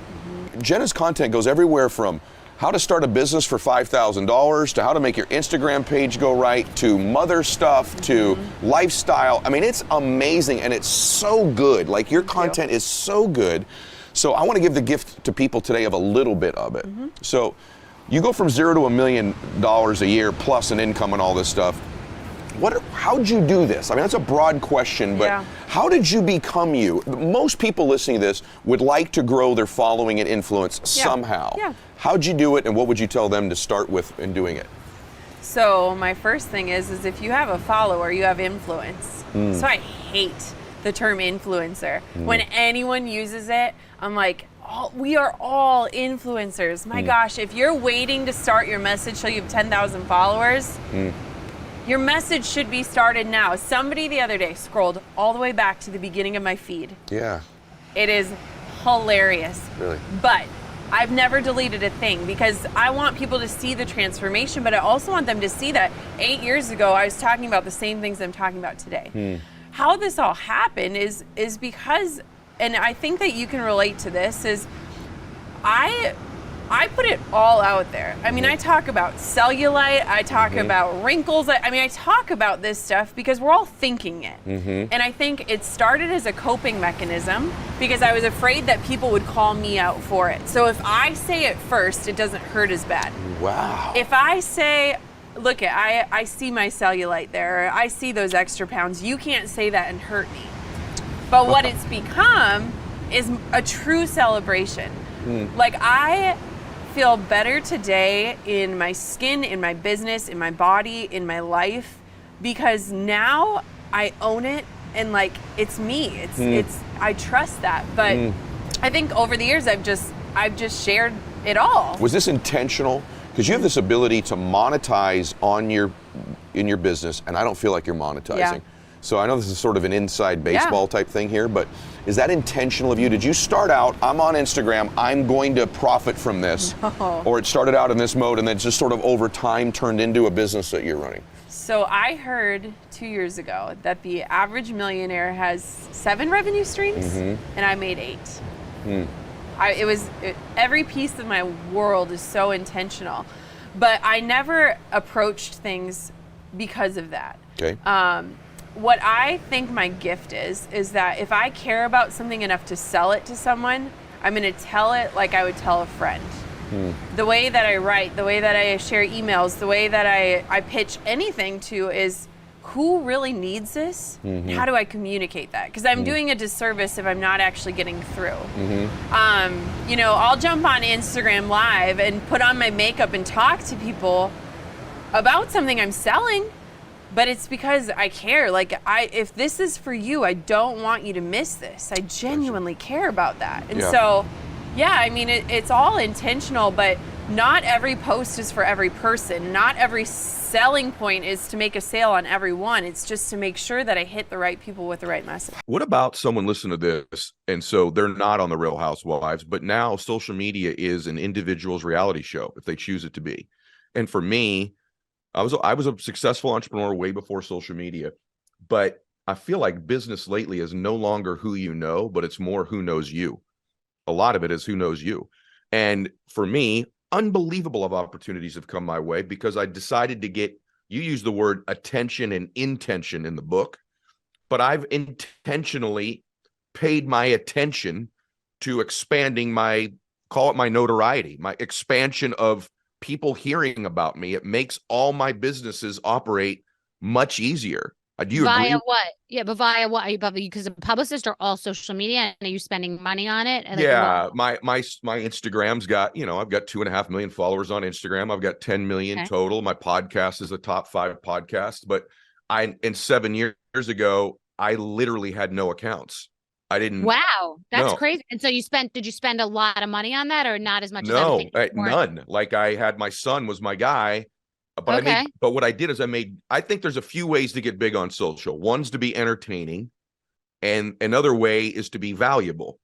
And I knew a lot. So I was valuable in the beginning. I gave great content for free, stuff that other people charged for, right? But my point, and this isn't about me necessarily, but my point, I think what I'm asking you is, and this is, you're one of the most, let's just take the last 10 years. You're one of the more iconic brands of a female entrepreneur / entertainment person. I don't even know what that means, but you know what I mean. No, I do. I know because there aren't that many women in business that are also humorous and entertaining that are, you could be entertaining while also being intelligent about business. And I'm finding because of all the offers I get for TV shows and different opportunities in the business space, there aren't that many women to go to. Yeah, and by the way, opportunities keep coming your way, even if you haven't been successful at every single one of them. You had a talk show you talked publicly about. I didn't like doing it. It didn't work. Bam! Now you got another show. You got a best-selling book. And I have to believe, I know you are because you went to LA and then you were on Saved by the Bell, like you were working on that show. Are you intentional about Bethany Inc., her notoriety, her brand? And would you say to a young woman right now who's listening to this goes, I'm going to have I'm like the two ladies that were on your show with Kevin. I'm going to create a cookie business, a baking business. Would part of your advice be go build your brand also? I just don't think that way because, yes, and you have thought that way, and it doesn't mean there's a right or a wrong. Mm-hmm. I go from the inside out, not the outside in. So the way you just described it is like build your brand. That's very big. The way I came up, there was no word brand. There was no word entrepreneur. Yeah. I wasn't an entrepreneur. I liked healthy food. So I went to school for food and healing and became a natural food chef. I liked pashminas. Sorry, I found a pashmina. I liked it and saw a hole in the market. So I ended up selling them, hundreds of thousands of them. I go from the inside out, but that's not that it's right. I sit on Instagram by accident looking at blush and then say, oh, wait, the people are listening. I drink a drink, talk about it, and then hear, wait, the people are listening. Like, I feel the connection. It's like you're rubbing two sticks together unintentionally. You're like, whoa, that was something. So for me, I realize what's resonating and what's true to me. They have to align. So if I'm talking about what's going on with my medical health and saying, I'm so sick of people preaching about or vaccine or everything being political, or if I decide to say a rant on Balenciaga, that's part of my brand in that I'm a person who's known to be truthful, like me or hate me. So that translates into the beauty. It means you're being truthful about products, and it translates into on television with Kevin O'Leary and people's businesses. So my brand ultimately is truth and just straight up no chaser. But I didn't decide to make that. It's just what's authentically inside me. And then I decide that we have to protect the realm and align with that. So no, I'm not doing that opportunity. And I'm not talking about that because it doesn't align with who I am. And it's who I am and then who I've also mandated with everybody around me that we have to stay to be. Don't stray. And if you're going to stray, you're mentioning this is an outlier. And sometimes I don't even know it's an outlier. I grew up at the racetrack and I posted something about DraftKings and I was like trolled. And I thought, wait a second, people spend money on plastic surgery and whatever, but they can't on gambling. Like my audience doesn't want to see that. So I'll either not do that again because I understand their perspective, or I say this is where the rubber meets the road between us. Why do you do all this, Bethany? You interest me so much because I read how you grew up. And then I'm like, so did she become an entrepreneur because she just wanted to be like independent and free? Because you didn't start as an entrepreneur. You started out with jobs, but like. No, I didn't want to be an entrepreneur. I didn't know there was such a thing to be an entrepreneur. I totally overshot the mark. That's what I'm saying. Like, I don't have any plans, ironically. I wanted to cook on television. I wanted to be on the Food Network, and the head of the Food Network at the time said to me, it will never happen. So then the housewives showed up and I was, baking cookies and doing all my stuff. And I didn't want to do it at first. And then I thought it's not that easy to get on television and I could promote being a natural food chef. I wanted to be some sort of an entertainer, but be myself. I had no idea that I would be an entrepreneur, not even close. But if I look back, I thought about all the jobs I had and all the money I made, not a lot of money. I just mean the different things that I did, from selling pashminas to doing events. So if you look back, it sounds entrepreneurial, but I never wanted to be an entrepreneur. Don't be humble. What's your special? What is, don't be humble. What is your thing? What is your special? Is it your grind? Is it your personality? Is it your intensity? Is it your? I miss nothing. You can't, I miss nothing. I don't miss. I don't forget. I'm on it. I'm juggling 7,000 things in my head. I'm capturing them all. I don't stop thinking, which is not fun for me. I mean, I make sleep a discipline and I do it and I do relax and I do vacation, but my brain, it's very hard for me to take it down. And that's the discipline that I have to have. Like Kevin loves being like running around, doing this, doing that, be here, be that, traveling more. That's not good for me. I would be good at that, but that's not good for me. So I value the taking it down a notch. But yeah, it's like I'd be great Gordon Gekko. Money never sleeps. I don't want to be that. And I don't want that life. But if money never sleeps, then I'm in the right business. Are you happy?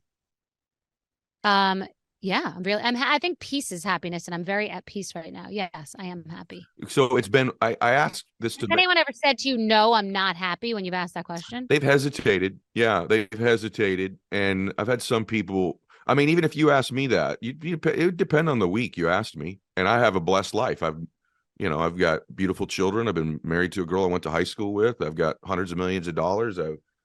My health is great. I should be happy every day, but I'm not.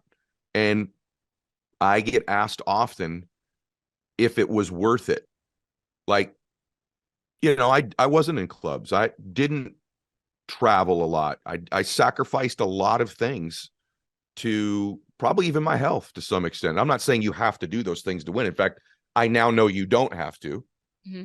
But I've had a lot of nights I didn't sleep, just like you. I've had a lot of waking up with stress. I've had a lot of that. And I'm curious with you. I'm thrilled to hear that you're happy. That's wonderful. Well, it's the discipline I talked about. I have had higher highs and lower lows, but I don't even like the higher highs because it's activation. And I can sometimes be bored in my life because of the discipline of it, and because I'm a very much, ironically, an introvert. I don't like to I don't like to leave my house. I really don't.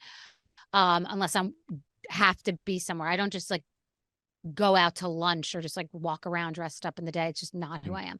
So, for me, happiness is that balance and that peace, and that not the drastic highs and the lows, which I'm used to from growing up in a very crazy household and life. So that is the whole thing I was saying with the discipline about the sleep and the peace and the health and the, of course, let's go there. Let's go on that trip. It sounds great. Let's book that trip. And then you get there and then you've done 3 trips and you're exhausted and you're stripped.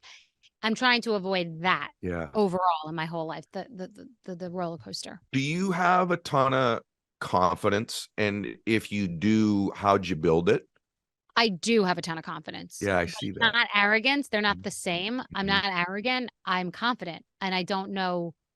It's upsetting, and it's such a waste for people to not be, because it's based on something inside of their head, their psyche, their emotions. And it's I know, because I have noise about different things, but not about confidence, like about, am I good enough? Can I get that? I just like plow through everything, just like walk into it. Oh, I didn't, walk through the liquor business when it was back then all about men, like walk through, didn't even know it was all about men, didn't realize it was run by men, marketed to men, no idea. Boom. Podcast space, never listened to a podcast in my life. To this day, walk in, put the microphone on. I think, I'll be decent at this. Yeah. Boom, 3 podcasts. I just walk through. If you think, when you stop and you hesitate, that's a lack of confidence, and that will get you stuck. What's going to happen? I say to my daughter, she wanted to meet friends this summer, and, she doesn't go to camp, and there was a girl on the beach, and I was frustrated that she wouldn't walk up to her. And I said, listen, let's just play this thing out. Because she said, I want to go to the beach and meet a friend. I said, you walk up. She says, you're disgusting.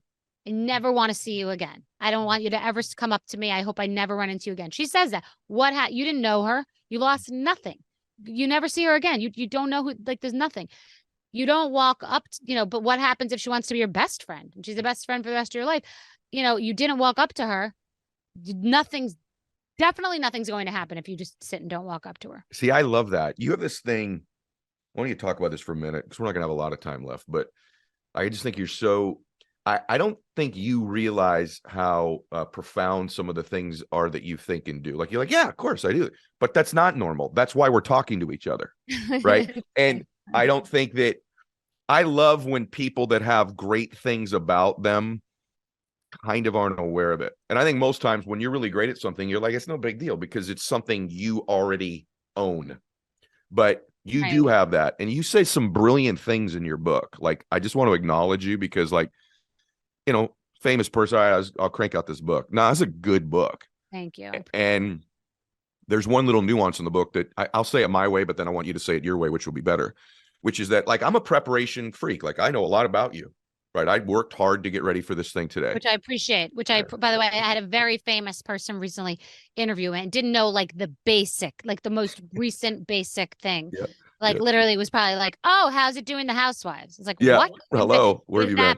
Yeah. And yeah, I know. I'm like, I know what you Idiot. mean. When I get interviewed, I feel like the highest form of respect is that they've prepared, even if they're not a very good Or interviewer. if they made a mistake, but it's sometimes they like, I'll sometimes prepare and I'll say, oh, you have a sister named Joanne, or like somehow it was printed wrong in the article. They at least know that you've done the research. You've done the digging. Yet at the same time, I think people take that to an extreme, because then they use lack of preparedness to take lack of action.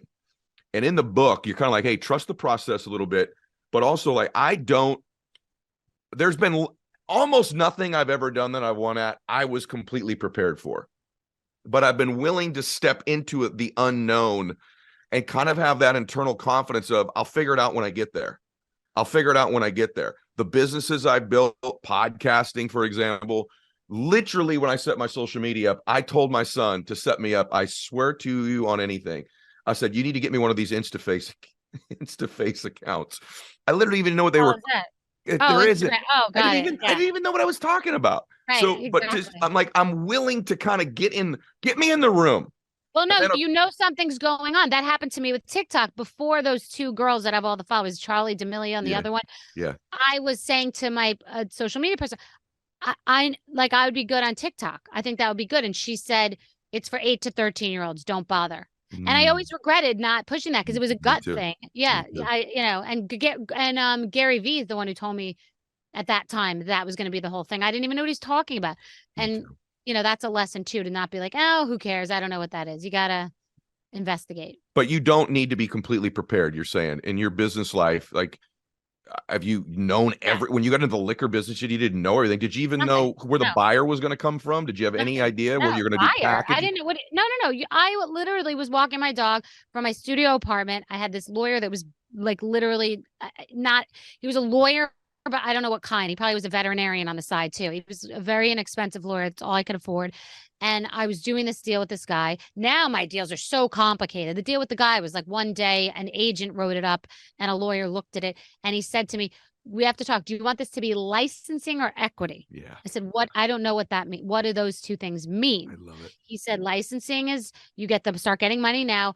Equity is, you have more risk, but it's your thing. I said, wait, so that's like more skin in the game. He said, yes. I said, okay, this is my ace in the hole. This idea. I want that one. I want that thing. But I've always been good at concepts. So he explained to me what the two things were. So I'm like, okay, now I understand the concept. So lawyer man, do it that way. And the same thing happened when I was negotiating with Beam Global. The biggest thing I ever did in business was to say, wait a minute. You want to buy Skinny Girl, but you're a liquor company, and Skinny Girl could be everything. It could be lip gloss. It could be jeans. It could be sunglasses. It could be popcorn. It could be dressing. It could be all these things. So they said, no, we're paying all this money. We want to own the brand. I said, why? Like, because Grey Goose never did jeans or any of this other stuff. It's just a name owned by a liquor company, and all they can do with it is liquor. So I said, why would you don't need the other stuff? You'll have to trust me as a partner that I'm not going to exploit these other categories and ruin your brand, but I'll have to trust you as a partner that you're not going to ruin the brand and destroy what I want to build. So that was a concept. So I didn't have to know anything to know that. It was just like an idea in my head. So then you go and, listen to all the experts and crowdsource information. And then you sign the dotted line and you make the decision. Never knew anything about anything I do. Nothing. Wow. That blows my mind. And it makes it more impressive to me. Nothing, not a book, not a podcast, not a TV show, not in anything. And I'm like, and I do tons of deals and I have amazing ideas and I'm running circles around people, but knew nothing about any of this stuff. Didn't even pay attention in college. So do you, me either, by the way. How has that changed your perspective on successful people? So for me, this is really powerful. I actually hope this becomes one of the clips, I'm about to ask you, because I'm really interested in your feedback on this. I really thought, by the way, there are brilliant people in the world, no question about it. There are people literally brilliant. I am not one of them. Nor am I. And by the way, you're making me feel better. I first met you. No, I'm just kidding. I could see that about you. It only takes about 4 minutes and you figure it out. But what has surprised me overall is neither are most of the people. In other words, most people that I've met that are successful on the surface impressed me less, yet as I got to know them, I was more impressed because they won with just average abilities and skills. And so take someone in that's I'm picturing like a young woman or man listening to this right now. They're 25, they're 30 years old. That's still young to me. And they're like, I'm intimidated. And I think this is a huge factor.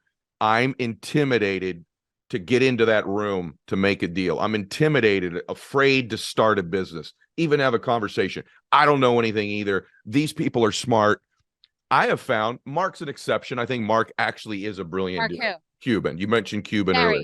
Very smart. And like Kevin, by the way, is very smart. He's a very smart guy, but I think in a different way. Barbara's been on my show as well. And I mean this, Barbara's she's a very smart woman, but I don't even think Barbara would tell you that she didn't win because of intellect, right? She won because of hard work and timing. I understand. It's all different. Yeah. No, I'll tell you something. Mark is extremely smart, but also very well read. Like he does a lot of research. He knows what the hell he's talking about. I got to tell you, I was walking in thinking the way that you think about Kevin, that he's smart and he's successful. Kevin's really, I'm shocked by how smart he is. He's really smart in the right way. Is he smart or is he experienced after 30 or 40 years of being a business? Yes, both. But I think Mark's a little of that. But yes, it's a different story. But yeah, but the way that someone's mind, listen, Kevin's no spring chicken. He's there. It's not the same as Shark Tank. This show is us in there 10 hours, brains fried, and him just, it's being on. It's not just experience. It's being on and quick. Kevin is like that. Mark is like that. I am like that. I can't name 5 other people like that. Okay, but I do. And I think what you just said is really important. I think I've never said this out loud in my life. I think one of the successful traits in people is their ability at some point to process information and make decisions more quickly. Exactly. Decisiveness. Decisiveness. Do you agree with that? 100%. But I'm not decisive about. I will be in the. I only sweat the small stuff about like a purse or spaghetti or what are we eating or what are we doing? Where are we going? What's the hotel? Like that's muck. But in like real 2 seconds. Me too. I feel like this. I actually think, take an NFL quarterback. Like, what makes them better? Their ability to process information faster and call a shot. Because they're playing chess and checkers at the same exact time. And I think that's business. I actually think that's life. Like, and I also, tell me if you agree with this. I'm okay if I didn't even make the right decision because I'm just going to execute my plan, whatever it is, even if it's a flawed plan, so aggressively. By the way, yes, that's what you said earlier that I forgot to respond to, is that when you're failing and when you're winning, when things are hard, when you're at your low, that's when you learn everything. Because that's when it's like you've got that car and you got a loose horse or whatever the analogy is, and you have got to like hold the steering wheel, but not too tight, because you're going to blow it all up, and not too loose where you're walking away. You got to steer. Like that's how a person like deals with a cancellation crisis. Like how do you deal with that? Like, and you will learn so much. And if you treat it like a gift, which it is, then that's where all the gold is. That's where all the gems of a successful person are, in that time when it's like the rubber meeting the road. That's when you will learn everything. So people have to pay more attention to that stuff. Sometimes I don't want it to happen, but that's when I get awake and like lit and like strategic and really combat mode. Very good. What surprised you about doing the show with these entrepreneurs? Is there a common line? I mean, the one I watched, they were 3 different episodes, very different businesses. But is there? You would live for the show. There are people with $100-something million businesses that are like not knowing what to do. And also when we first sat down, I mean, I didn't know what they should do. Like you got to get granular and think about it and pull the taffy. And then it came clear every time. For some reason, we never weren't totally resolved and didn't give a great verdict. I think it'll be interesting to hear what the people say on the other side. I think in most cases they'll be thrilled. Unlike Shark Tank, which is a different show where they're like pissed they didn't get an investment or something. I think they'll mostly be happy. What have I learned? That it's case law. That the more, all business is case law. You do something one time, it works. You have that in your tool chest. Oh, you do something, part of that failed or was just not the best. That's part of your tool chest. Now take yourself on to the next one. Case law. Remember that happened and the other thing happened. Let's do that this way. So the more deals you're making, to your point about Kevin, the more interactions you're having with different types of people, the more business negotiations and weird tentacles and little deal points that come up that are so weird in contracts that you deal with. It's case law. So you keep taking that with you, and that's how you become older and wiser. That's why there's the college debate. And that's why I think if you're not going to get a master's or, your MBA or be a doctor, I'm not pro college for the debt and all of it. I'm really not. I've I'm moved pro there. trade school. It's funny you say that because I've moved there lately, and both my kids are in college right now, and they know that I feel so. I'm glad they're there. They're both flourishing, but more But and it's also could be purgatory. Sometimes you might not think your kids are ready, or you want a place to put them. You're not ready to jam them right into life. yeah, but more and more, I'm with you. Walk out of there with a couple $100,000 of debt, or just get into business and start something, or get a job and learn something that you could start a business on. I do want to go back to where kind of the Rachel Hollis brand started. And so my understanding is it started with you kind of blogging when blogs were big. So take me back to that point, because I know, I'm assuming at that point you didn't think all this was going to be happening. No. So you started blogging really about like kind of cooking and being a mom at the time. What was that called and how did you start? So I owned an event planning firm in Los Angeles for a long time, and I was starting to feel burnout. I had built this company. I had gotten the clients, that big celebrity clients, and had the fancy loft office and the team of people, and I didn't love it. Like, I just was really burnt out, searching for something else. And this was like end of 2007. So this is the early days of blogging. Yeah. And everyone was talking about blogging, and I thought, well, shoot, I'll try that. Did you have kids yet? I did. Okay. I had 2007. I had one baby, and then had another one in 2008. So I am the 0.1% of people got pregnant on birth control. That is a thing. Be careful. What happens in Vegas does not stay there.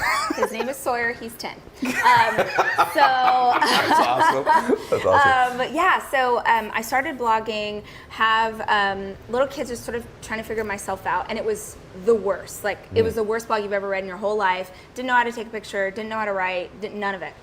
Not even my mom read it. Was it called Chic? So my company was called Chic Events. Chic Events, and then it was called, it was like .blogspot. It was My Chic Life. That's what it was. Okay. So I start blogging, and I figure it out, and I start to build up a little bit of a following. And I'll never forget, Eggland's Best Eggs reaches out, and they say, we want to give you $250 if you will put our eggs in your next recipe. And I was like, hot damn. We are really rolling now. So I'm like, yes, I will put your eggs in my, So that was the first time that I realized that brands would pay for the opportunity to get in front of your audience. And because I had worked in this space with corporate clients for the longest time on the event side, I immediately started thinking of how can this be bigger? Yeah. So most influencers would say like, oh, let me see if I can get some more $250 things. Yeah. And I was like, how do I get Egglands to sponsor me for a year? How do I get that? How do I go on a bigger scale? How do I pitch something bigger? So I feel like we really had success in that space because from the very beginning, I was trying to make it where I didn't want to be an event planner anymore. Yeah. And I needed something to make that money for me. So it became blogging. But it's interesting because the event planning thing, like we both say something. One of the things I love your content because some of it overlaps with you and I. I say it with a deeper voice than you do, and you say it with a prettier face than I have. So, but you talk a lot, and I believe this deeply, that life happens for us and not to us. So really, to some extent, though, the event planning had to happen first because did it give you some kind of an entrepreneurial or sort of business mindset, do you think? Yeah, it was. I had been doing events. I moved to Los Angeles at 17, graduated high school a year early, moved to LA at 17, get a job working at Miramax Films, which at the time was a huge production company, and I was doing events with them. And it was, just like young and dumb and like, oh, I could for sure do this myself. So I could for sure do this myself. And I loved, and I've had that from the very beginning, I loved the puzzle of being an entrepreneur. I loved, okay, how do we increase revenue, and how do we decrease costs, and how do we scale, and how do we, that still to this day excites me. Did you have, so you get the puzzle piece, but were you, I'm just curious because not everybody has this, sometimes it's developed later in life. Were you like, even back then when you started the blog, you're at Miramax, then the event planning, then the blog. Were you like a big dreamer, like I want to make a big impact? You were just like, I'm living my life and I'm going to start trying new things. Like, were you a big dreamer? The most massive dreamer. Oh, wow, okay. The biggest dreamer. From the time I was a little girl. So I had a pretty hard childhood. Why? You're the baby. I'm the baby of 4. Why was it hard? My parents' marriage was abysmal. Like the entire time I was alive and they were together was abysmal. Dad has a really bad temper. So I'm the daughter of a Pentecostal minister, and we were that, like, everything looks perfect on the outside, and on the inside, you know, punching holes in the wall, screaming. So it was really hard. My older brother was schizophrenic. When I was 14, he committed suicide, and I found him. And that was really, our family was already it was so hard. It was such a mess, and that shattered everything. Like, there was no coming back from the loss of him. And I, from a very early age, just thought, I gotta get out of here. I gotta get out of here, and the only way I'm gonna get out of here is if I do it myself. So that really started me on the journey of, Ryan died when I was 14. I was a freshman in high school. My gosh. And I was like, how can I graduate high school early? How do I take every class so that as soon as I'm able, as soon as I have the credits, I'm gone?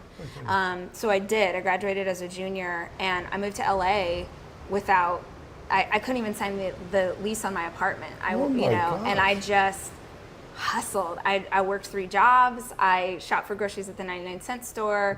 I just wanted out.